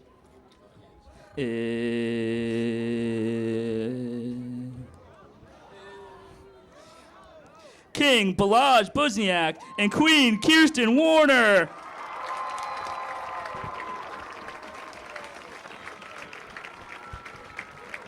Have a great night. Drive home safe.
All right, folks, we're back here for the second half action after a long halftime, a homecoming. Three of the members of the Warriors were on the homecoming court with Balaz Buzniak ending up as the king. So he's got a touchdown and a crown tonight there, Frank. Yeah. All right, well, look on the screen. Here's our first half stats, and as you can see, it's very one-sided. 222 total yards. That's a game's worth, and this is similar to last week where Foxborough had almost 400 yards of offense in that game. Yeah, I mean, we're going over 300 again tonight. Right. This is quite an offensive showing the last couple of weeks, Doug. It is. So Kyle Will, who's been putting him in the end zone all night. Look at this kid again. And this is another one. This one, yeah. Sit down. This kid's crazy for trying to bring this out. He's out of his mind. Look at this. He could have stayed in the end zone. This is the inexperience factor because kids never see a ball kicked in the end zone. That's exactly right. They never see the ball kicked as far as Will kicks the ball, and Will has kicked 4 or 5 of them in the end zone tonight. Unbelievable. That kid thought he was going to come out. He came out to the 2. Yeah, that was Reynolds, and again, the fact that he fumbled the ball in the end zone, he doesn't have to come out with this ball. Yep. Let's I mean, take a look he's at this. Panicking right now. All he has to do is take a knee. The other kid should have told him that too. Yeah. It's too bad. He just wrapped up there.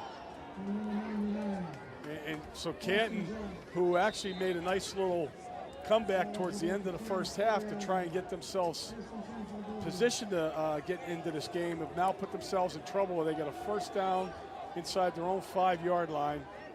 And what are we going to see here? We're going to see. We're going to run it out. Oh no! Nice that's little a run first by Garvin. down. Well, that's a big play to get out of the end zone right there. Huge play by Garvin as he breaks it across the 15-yard line. Oh, he's tough to see, Doug. Yeah. Can we take a look at this again, Michael, please?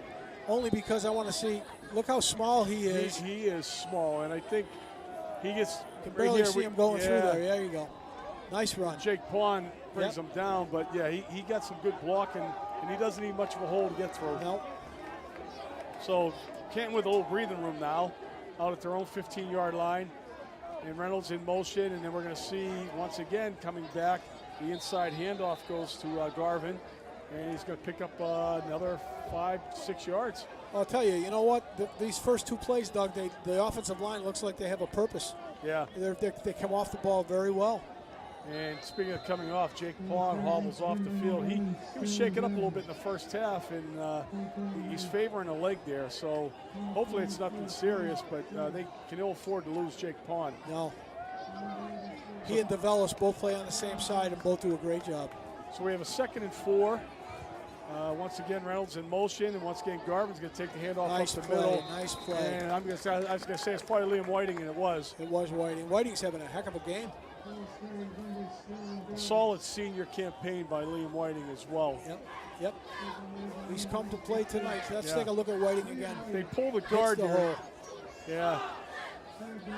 He fills the vacated hole. They were pulling a guard there, Canton trying to set up a sort of like trap play, and Whiting shot the gap and brought Garvin down after a real short gain of 1 yard. So now Canton is looking at a 3rd and 4, and we're going to see a keeper by Hagan. That's the same play that he ran the touchdown. And he's pushing that number 77. All right. And that's a great run by Hagan, and he picks up more than 20 yards on this run. Well, we talked about his athleticism, Dougie, and he shows it here. 77's pulling, and he makes a nice block of Tommy Rogers. Dave Henry brings him down from behind, but Hagan does a real nice job of reading his blocker, and that was the kid, Prentice, number 77, the wide body, and Canton now has a first down out at their own 44. And we're going to see Hagan again. And he's going to pick up about 4 more. 3 or 4 more. Looks like Connor Downs at the bottom of that pile tripped him up.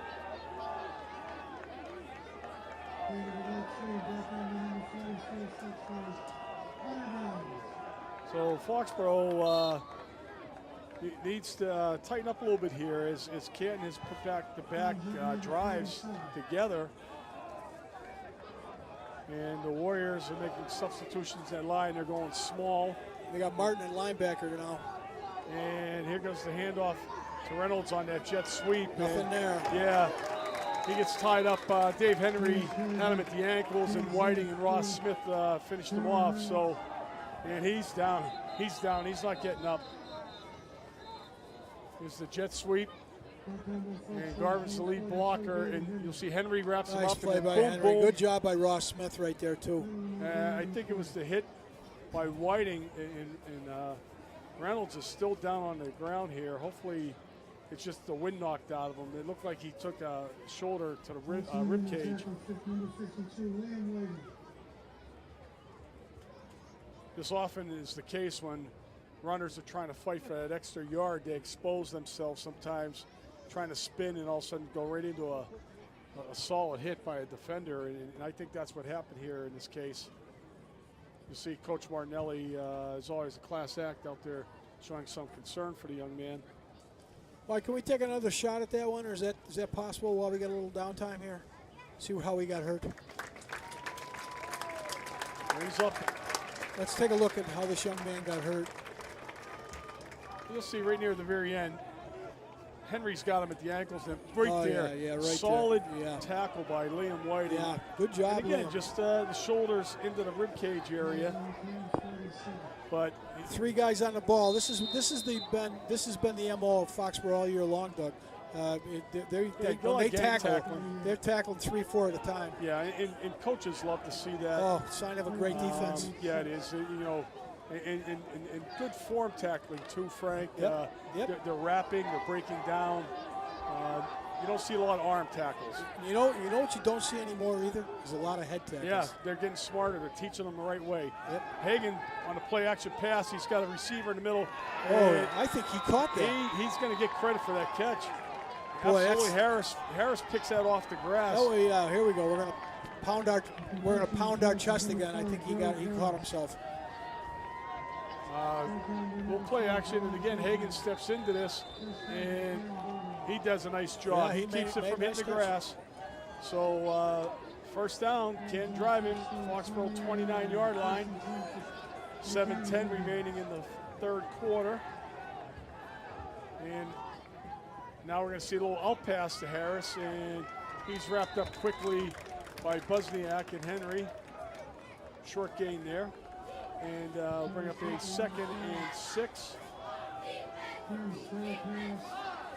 Looks like Canton has found a rhythm, Frank. Their offense is completely different right now. Play action pass here. Again, just quick out. And you got a low blocker out there. Sort of like an isolated quick hitter type of play. And he picks up 4. So 2nd and 6. And Hagen's going to roll to his right. And he's being chased by George, and now he's going to stop and fire. And this oh, is boy. This is Austin Ryan. And Austin Ryan may break He's this. off to the races. He made it. There's there's a block in the behind. back. A block in the back that's 30 yards away from where Ryan finishes up. Yeah, and I think Ryan was actually looking at the end to maybe lateral that to a teammate, but it would have been called back anyhow, because like you said, Frank, this is where you don't use common sense. Yep. It's going to be a 10-yard penalty from the spot of the foul. Which is even worse, First because down, now instead of the ball being at Canton's 35, it's going to be at our 35. Yep. It's a 30-yard penalty. Well, what's the whole play here, if we can? Great pressure by George, and then they haven't pinned, and this is an ill-advised throw. Oh, yeah, way ill-advised. Yeah, you know, Austin Ryan's reading this the whole way. He's playing like free safety back there. If that's the penalty, that's not a... That's not, there it is right there, yeah. A little bit further up. Yeah, it was more towards midfield, actually. So back to action, and we're going to see Martin, and Ronnie's got to break this for about 13 yards, and he gets it out close to midfield, and right actually on the stripe, and that'll be a first down.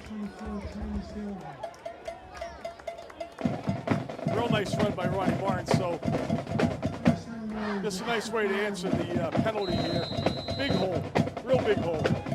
And Ronnie, again, always with his shoulders squaring up. Straight head, downhill runner. So the Warriors have a first down at midfield. And Neal and Martin are both in the backfield with Nolan Rogers. And we're going to see Neal this time. And he's around the edge. Oh, boy, he's and gone. Here we go. Oh, boy, they caught him. Fortunate to catch him. And again, that was Harris that kind of tripped him up, but he was about to put it into another gear. Another gear. He grabbed about 35 yards on that one. You'll see. Watch him hit the hole right here. Boom. And now he sees daylight, and here comes the gear. Wow. That's a nice play He's to fast. catch him. Yeah, the 42 for Canton with the touchdown-saving tackle. That's Gutowski. Neal was just about to put that into overdrive. So big gain there. Ball's at the 20-yard line now, 30-yard run. And we're going to see a keeper by Rogers. And look at this hole in the middle of the field. Oh, boy. He's inside the 10 down to the 5. He takes a shot, but that's the play you were actually calling earlier, Frank. Yeah, the little quarterback draw. It's almost like it's Rogers. He doesn't like the hit. He got hit at the end. Watch him get hit at the end. It looked that's like a good. yeah. That's a good hit. I mean, hit to the head, I think. But Yeah. we're just talking about not hitting in the head either. But well, it wasn't like the Canton defender led with his head. He put his shoulder in there. There was no penalty. Yeah. There's no penalty on the play. Well, Rogers actually was running forward. It wasn't like he was trying to slide. Exactly. So he's fair game. We can't afford to lose him. No, we can't. But Coach's request. you expose yourself like that. Canton calls a timeout right now. But Rogers with a nice run there, but he does have to protect himself. Yep. So Foxborough will have a first and goal at the 6. So Canton, who was showing some signs of life, scoring, holding Foxborough, and then having a nice drive to start off the second half. The turnover, once again, proves to be costly. Exactly. It's funny. Brian Hagan had an opportunity to get away, and then he tried to cut back, and he saw the Foxborough player. I don't remember who it was. He should have just eaten the ball or thrown it out of bounds. You're right. It was an ill-advised throw. He didn't have a lot on it. No. I mean, that was the thing. We've seen how strong his arm is, but that thing kind of floated, and Ryan was just sitting back there laying in wait. Yeah, yeah. So Foxborough comes off this sideline after the Canton timeout. First and goal from the 6. And we're going to see Ronnie Martin take this right up the middle. Walk right in. Yeah, he is. So Ronnie Martin with his second score of the evening. And with just under 5 minutes remaining in the third quarter, the Warriors have now extended their lead back to 27 points, pending the extra point attempt by Kyle Will.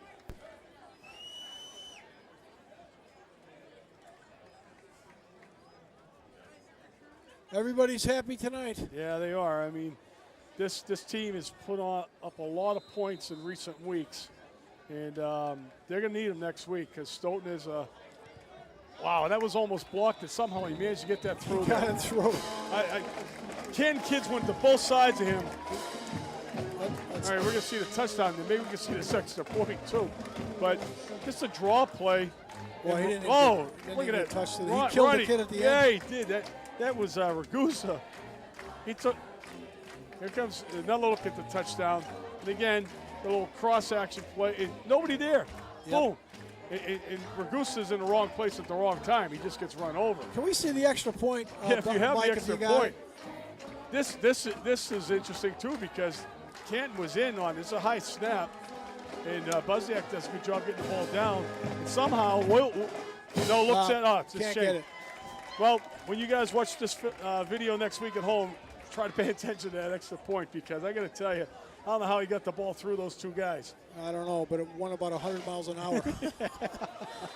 Sure did. And those two guys went flying in the opposite direction. Yeah, exactly. Here we go once more. We're going end zone. Look at this kid kick the ball. And he's going to try and come out again. Are you kidding me? Uh-oh. He's got sideline. Uh-oh. It's good return, but I don't know, man. He was 7 yards deep in the end zone. Boy, that kid can kick the ball, can he? Holy Wow. cow.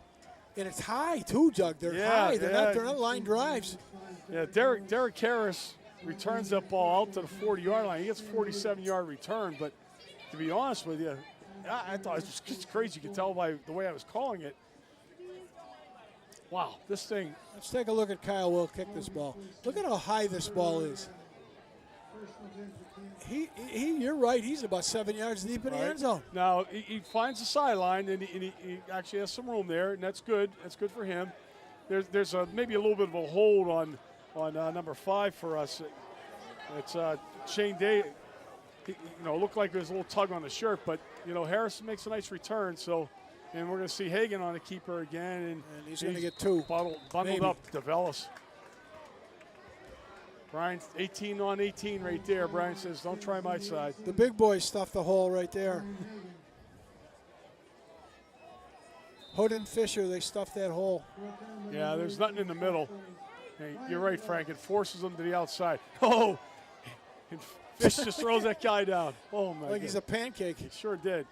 And we're going to see another pass. And once again, this is going to be picked up. off. Watch Brian Hagan throw the ball off his back foot here instead of his front foot. That he probably took 3 yards off of that ball. He knows it too. Yeah, he did. Let's take a look at him. Brian Hagan, who has a strong arm, he's going to throw the ball off his back foot. Oh, you got to throw the ball off your front foot, which left him 3 yards short. Connor McNamara with fantastic coverage comes down with his pick. So 3 turnovers now. And again, the mistakes are just mounting up for the Bulldogs. Yep.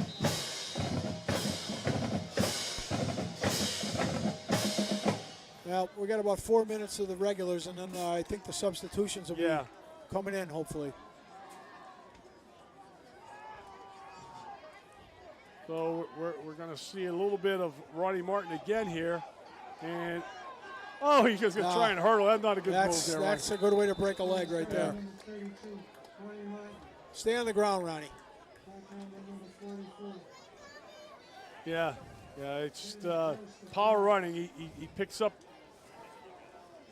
9 yards here, but just a little bit ill-advised. Oh, not advised at all. And don't jump. Yeah, especially when the kid that's tackling him is not going down. The kid's like eye level with him. Yeah. All right, so Rodney Martin picks up 9 yards on that carry, brings up a 2nd and 1 from the 40-yard line. Low snap, And, oh, this little keeper here. Little trickery there by Nolan Rogers as he picks the ball up off the carpet, fakes it to Neal, and takes it around the end for about a 4-yard gain and a Foxborough first down.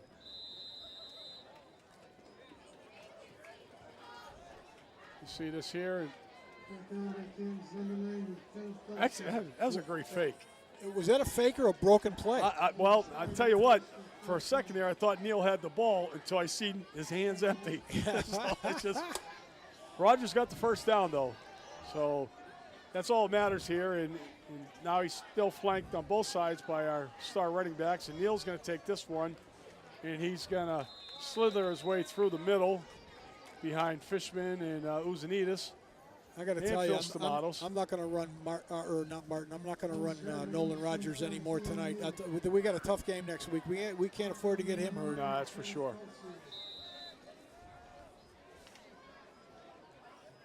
I mean, we have some nice quarterbacks in the program, but this is your starter. This is your guy that stirs the pot for. He's your senior. Yeah, he's your senior leader, captain, and he brings a complete game to the table. So, and there's a little toss out to Martin on the edge. He's got there's a flag. We got a hold. Gilreath was out there blocking. I'm not sure if they're going to get him for a hold. He pointed. The referee pointed directly at Brian Booth for whatever.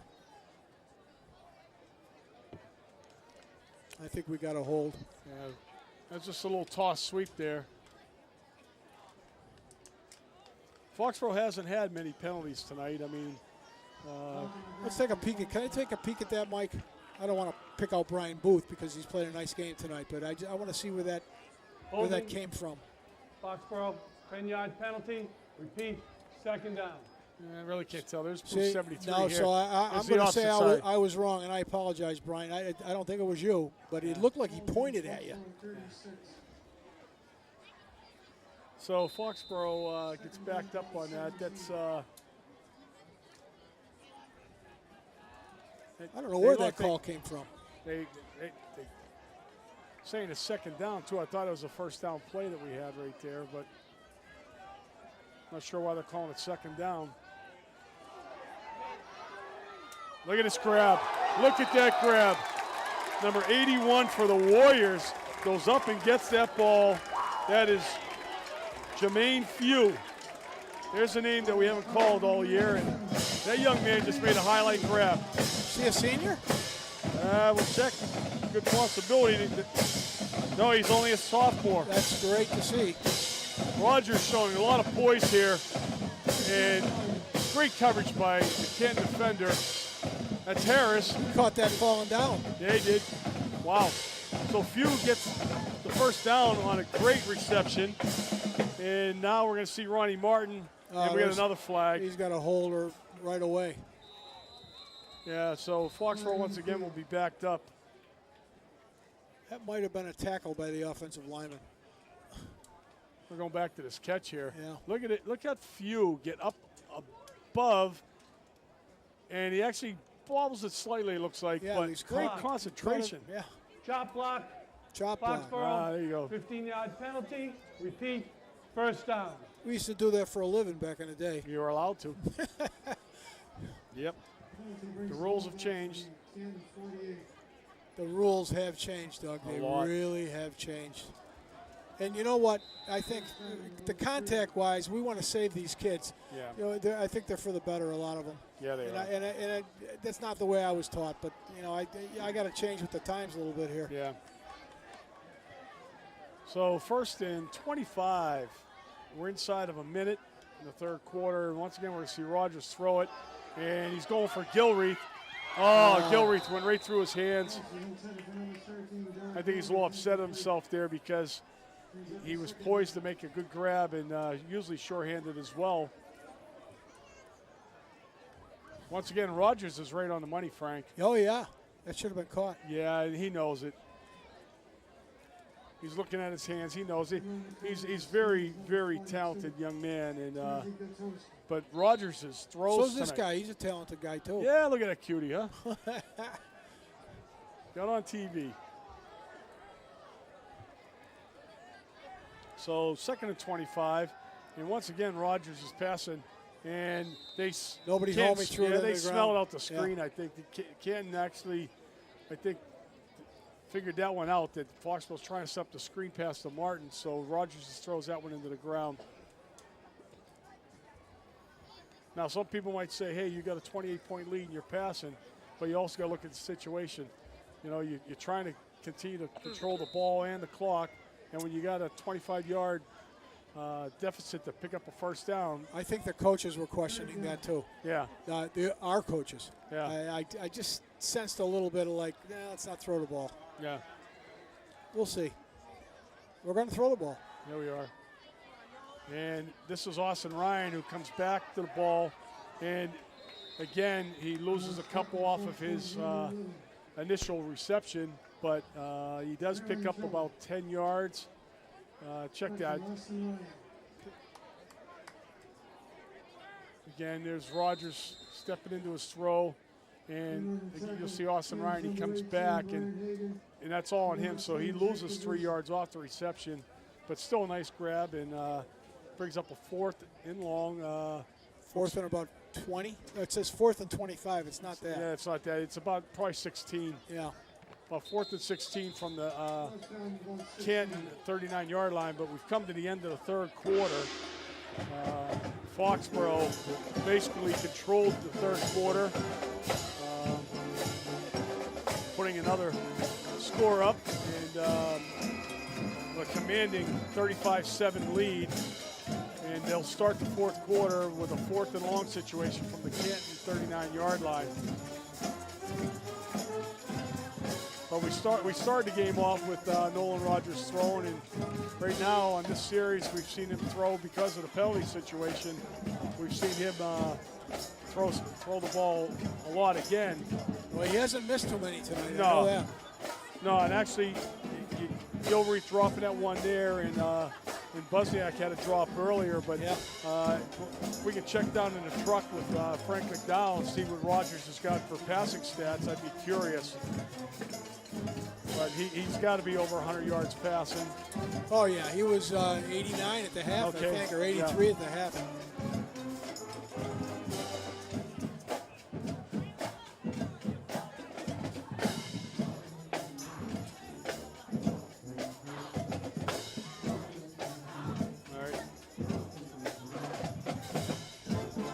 So Foxborough's going to punt.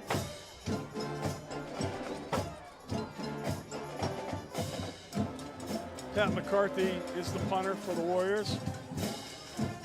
Ronnie Martin's the up back. That always makes you think there couldn't be a fake involved, but Harris is standing at the goal line for Canton.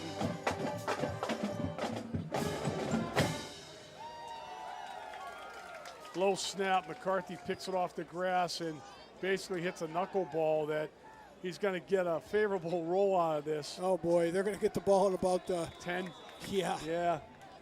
It wasn't exactly a great punt. I think Patrick, might have rushed it because he did have to field it off the ground, the snap, but the roll was very favorable for him as he ends up netting a 30-yard kick out of this and pins Canton deep in their own territory. So, Canton starting inside the 10 for the second time in this half. Yeah, big hill to climb. So there are a few substitutes into the game now. You see some change up out there. Shane Daly, number 5, is back at safety. And we're going to, just smothered over. This is Garvin and Liam Whiting. Now it's Jack Foley. Check that, 22. Foley, not 52. 22 Foley comes up with a big hit for a loss. Let's take a peek. Boom. Nice play. That's like a wrestling takedown. Yeah, move takedown. right there. There you go. So 3-yard loss. 2nd and 13 from the 7-yard line. And here we go. We're going to see the option. And wow, Hagan almost throws that ball into the end zone. Boy, he was smothered. And again, Great Garvin, job by Henry. Henry and Whiting. Henry and Whiting have both played well tonight. Yeah, what Garvin makes a great grab on this. Thing almost slides through his hands. And you also see Buckner in there, who had an interception on the prior series. So Canton gains about a yard back, brings up a 3rd and 12, the 8-yard line. And Foxborough's defense is actually looking like it's back into the swing of things, and we're going to see Hagan throw a nice pass here, and broke it up at the last second is 28 Ross Smith. Ross made a great job. Knocked the ball right out of his hands. Exactly. Great job, Ross Smith.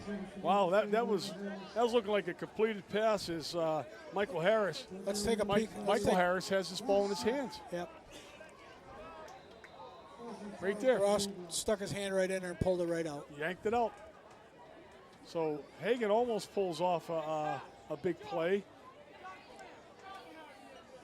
We're gonna punt. We're gonna punt this out of the end zone. This is always an adventure right here.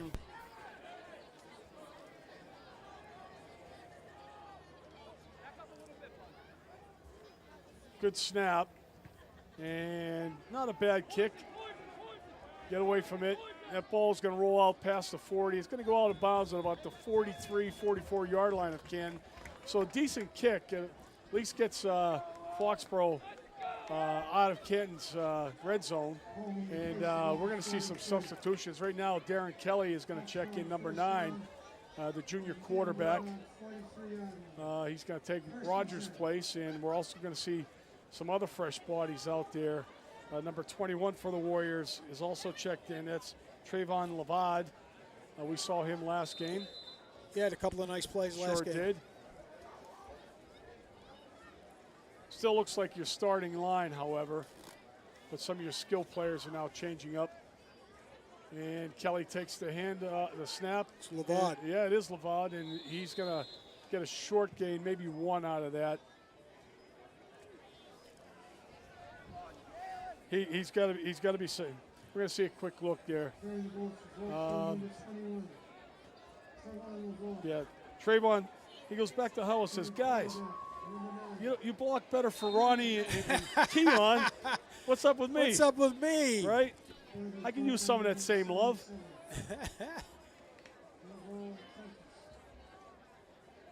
So here we go, Foxborough. We can see Tommy Rogers, and again, a few come to our near sideline, and Levad is going to take the fake, and Darren Kelly keeps that ball and gets tripped up. A real nice play by Ragusa in the backfield. Results in a 2-yard loss. Sack on Kelly. So we'll bring up a 3rd and 12 from Canton's 45-yard line. We're coming down on 8 minutes remaining in the game. It's been all Foxborough, and the kids from Canton, some of them looking pretty tired. They've been playing both ways most of the night. Foxborough breaks the huddle.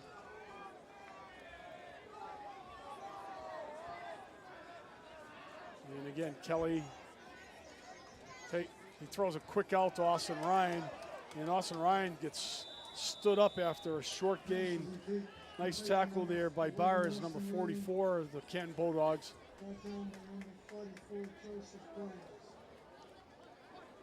I don't think Kelly actually had the threads. The handle. Yeah, it's almost like... I watched that play in the pros too, and it more times than not, the quarterback doesn't have enough time to get his hands on the threads. It's such a quick pass. Yeah. Especially where he's not coming out underneath center. He's taking a shotgun snap. You're right. Take your time a little bit. I mean, you got another second to grip the ball. So this is going to force another McCarthy punt. And again, deep is Derek Harris, and McCarthy takes it. And much better kick this time by Patrick, as this ball is going to bounce inside the 15 and again end up inside the 10-yard line where it's going to be downed. They can't catch a break, Canton. Wow. So back-to-back coffin corner type of kicks from Patrick McCarthy. 3 series are starting inside the 10 in this Yeah. half for them. That's tough field position right It there. is, especially when you're so far behind. This would hurt them if it was a close contest, but you know, again, we're going to see maybe some more subs coming in shortly for the Warriors. Hopefully Jake Pond's all right. I mean, he's on the sidelines, he's walking around, but Jack Foley has taken his place, and like I said, Jake was hobbling a little bit, so we're going to need him next week. We're going to need all these guys next week. That's going to be a war over there at Stoughton. And a handoff again. This is Garvin. Maybe I'm wrong when I say this, but Stoughton must have been asleep for the first 3 quarters last week. I don't understand it. I can't unless Stoughton is not as good as we think they are. Well, you know, again, if Hagan had a nice start to the game, caught Stoughton off guards with the passing, it's just that there was a big lead, though. Oh yeah. Maybe there's a couple turnovers. They or were up something. by 3 touchdowns. Yeah, I mean, we heard the halftime score. We were like shocked. Yep. So short gain, about 4 yards there, and now we're going to see the little counter action. And again, slew of Foxborough Warriors, but Liam Whiting and Dave Henry and Jack Foley are all there. Canton just trying to get some breathing room. You see the guards pulling out, and once again, like I said, there's Whiting and Whiting's been in at about 10, Todd's going to say 10 tackles anyway. At least 10. Nice game. The defensive ends and the linebackers have played very well tonight, Yeah. as have the defensive tackles. And we got a couple interceptions to boot, so we have a first down. Ball's at the 20. Oh, and we have a little bit of run room on the outside over there. First down. Yeah, another first down is Reynolds turns the corner.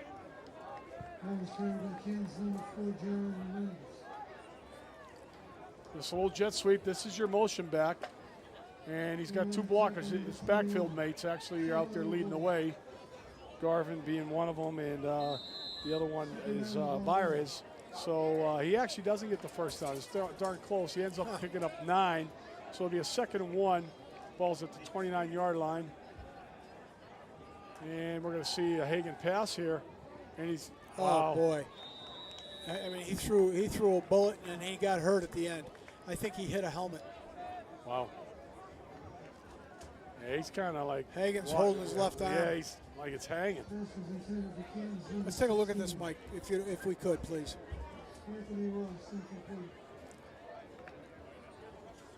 Let's take a look at Brian Hagan At the here. very end. See if he hits a helmet.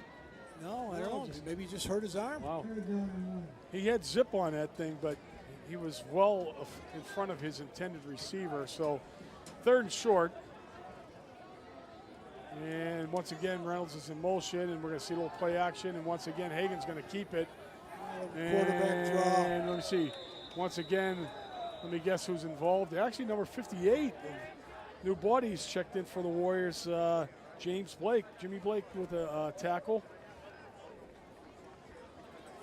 Getting his first action of the night, and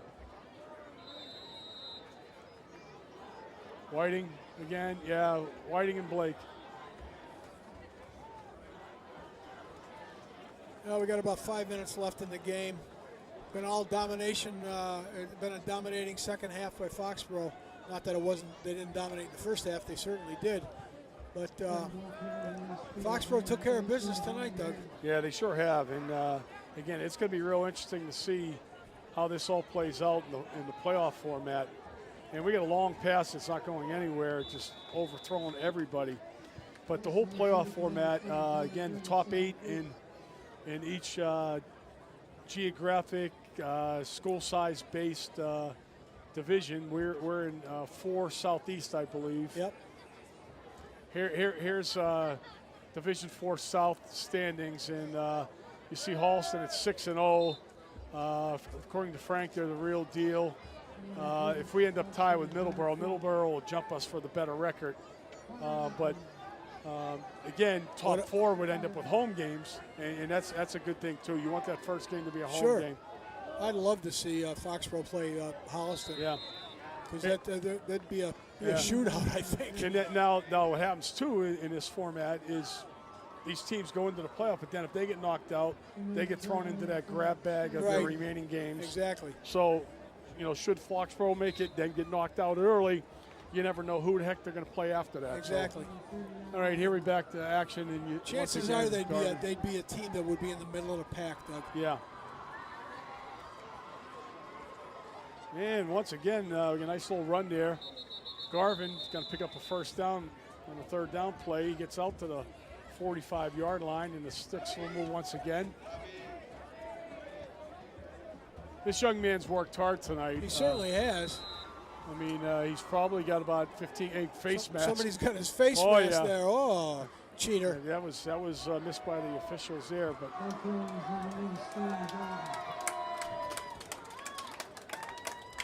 And a little cheers there for Hoodie as he comes out. Had a nice game tonight. Nice game tonight. He's replaced by Alston George, number 71, I believe. And once again, they're going to try the middle, and once again, it's going to be Garvin, and Tommy Rogers is on the tackle this time. Here we go. There's a late flag. More chippiness going on. Now, you would hope that it's not the Foxborough kids here, because there's no reason for them to be chirping out there. Not when you're winning by 4 touchdowns. No. But I think they're going back. I think it's against Canton. On the play, there were 2 unsportsmanlike conduct penalties. Play it again. One on the offense, one on the defense. Those penalties will wash. Yeah. This is where your captains, don't even rely on the coaching staff to do it. The captains, they were told at the beginning that during the coin toss that, police your guys. Take care of your teammates. And the referees hate calling unsportsmanlike penalties. So Foxborough is on their side of the ball. Canton is on Foxborough's side at the 49 with a 2nd and 4 situation. 3:20 left in the contest, and once again we're going to see. Looks like Garvin. Oh boy! Ouch! Ouch! Lavaud. Ouch! Yeah, Lavaud hit him hard at the end. Wow! That looks like he led with his helmet on that one. Let's take a look at this one. This will wake you up. Garvin with another nice carry, but right at the very end, boom. Wow. The head snap right back. Oh, yeah. Garvin bounced right back up, though. This Garvin kid's pretty tough. I'm telling you, he's been carrying the load here, and he takes a wall up and bounces right back up. And now Reynolds is going to take this carry. He's going to go around the edge, and he's going to be wrapped up. Yeah, he is. Brought down by Parker Feldman, number 46. Parker getting his first action of the contest and makes a nice stop. So Canton picks up about 6 yards on that carry. 5, check that. So it'll be a 2nd and 5. What a nice crowd here tonight, Dougie. Well, homecoming obviously had a lot to do with it, but again, the weather, people don't mind coming out when it's a decent evening. Yep. Get out, get some fresh air, watch a good football game. Yep. So coming down to 2 minutes, and again, we're going to see a Hagen pass, and Hagen overthrow. Yeah, he's a little miscommunication between him and his intended receiver out there. The intended receiver is going to the inside, and that was Kenneth O'Brien. One thing I've noticed about him, he's got to get a little air under the ball. He throws it on a line. He's got a strong arm, but he's got to get a little bit better touch. Yeah. And quite often he is thrown off that back foot too. Yeah, which is just mechanical. He can they can straighten that out. But he is athletic, and certainly has college prospects written all over him. Yep. Once again, we're going to see Garvin. This kid's probably got 20 carries in this game. I bet he's got over 100 yards too. Yeah, he's certainly in the second half, especially he's been getting some decent runs, 4 yards, 5 yards at a pop. So, and we'll see Brian DeVellis checks out another well-played game by him. And in his place, number 88, Ian Sangster. Yeah, there they are. Look at that. Everyone's waving. Everyone's excited.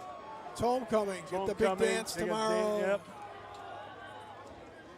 And once again, we're going to see Garvin. And once again, he's going to have a first down. Yep. And a host of Warriors right there. Shane Daly, number 5, and Avowed, number 21 on the tackle.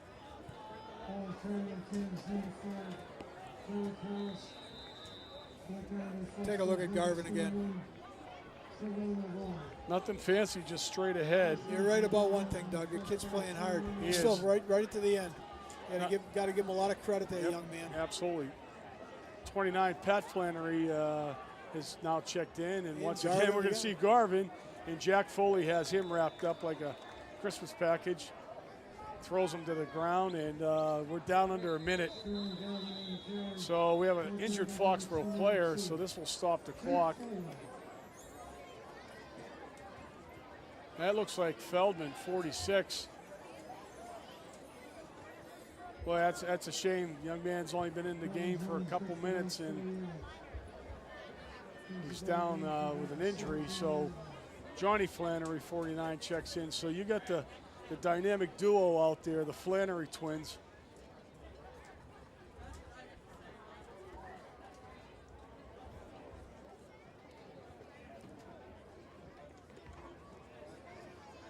Here's one of our camera guys, young Mr. Paxton Downs, younger brother of Connor. Here's one for me. I don't understand this. This is like oranges at soccer games. Why do we need to take a knee when there's a player down? It's like when you used to get the list when the kids were little. Somebody brings the water, somebody brings the oranges. You're out in the field for 30 seconds. What do you need an orange for? Well, it's this. I don't get this. These guys some of these people never see the field, and they're all on a knee. I don't get it. I don't get it. All right, we're going to see the end of the play here. You see, I think this is right up on top. Yeah, it is. It looks like his ankle gets. He got hit in the back. He got hit in the back and then rolled on his ankle. Rolled on his ankle. Yeah. Yep. It's Parker's ankle, and he pounds the turf, so he knows he probably twisted that thing pretty darn good there. But his legs got caught up as he was being hit by two guys. Yeah, somebody fell on the back of him too. Yeah.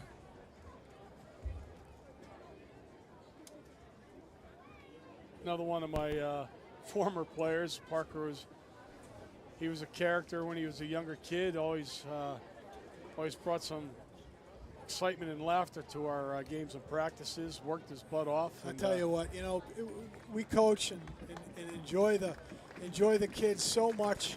You go work your fanny off for them, and they work their fannies off for you. You really get to love them after a while. You do, and that's what makes it fun for us up here too, because you see a lot of these kids coming in the store, and you've maybe coached some of their older brothers, and certainly I've coached some of these kids now. Sure. During that age range, but you develop a kind of relationship, kinship with them. Yeah, you do, and you realize how neat they are, and they grow up so fast. But we see Parker here on the sidelines. He's walking okay. He's a little upset because he's out of the game. He wanted to finish this contest off. Absolutely. But clock is running.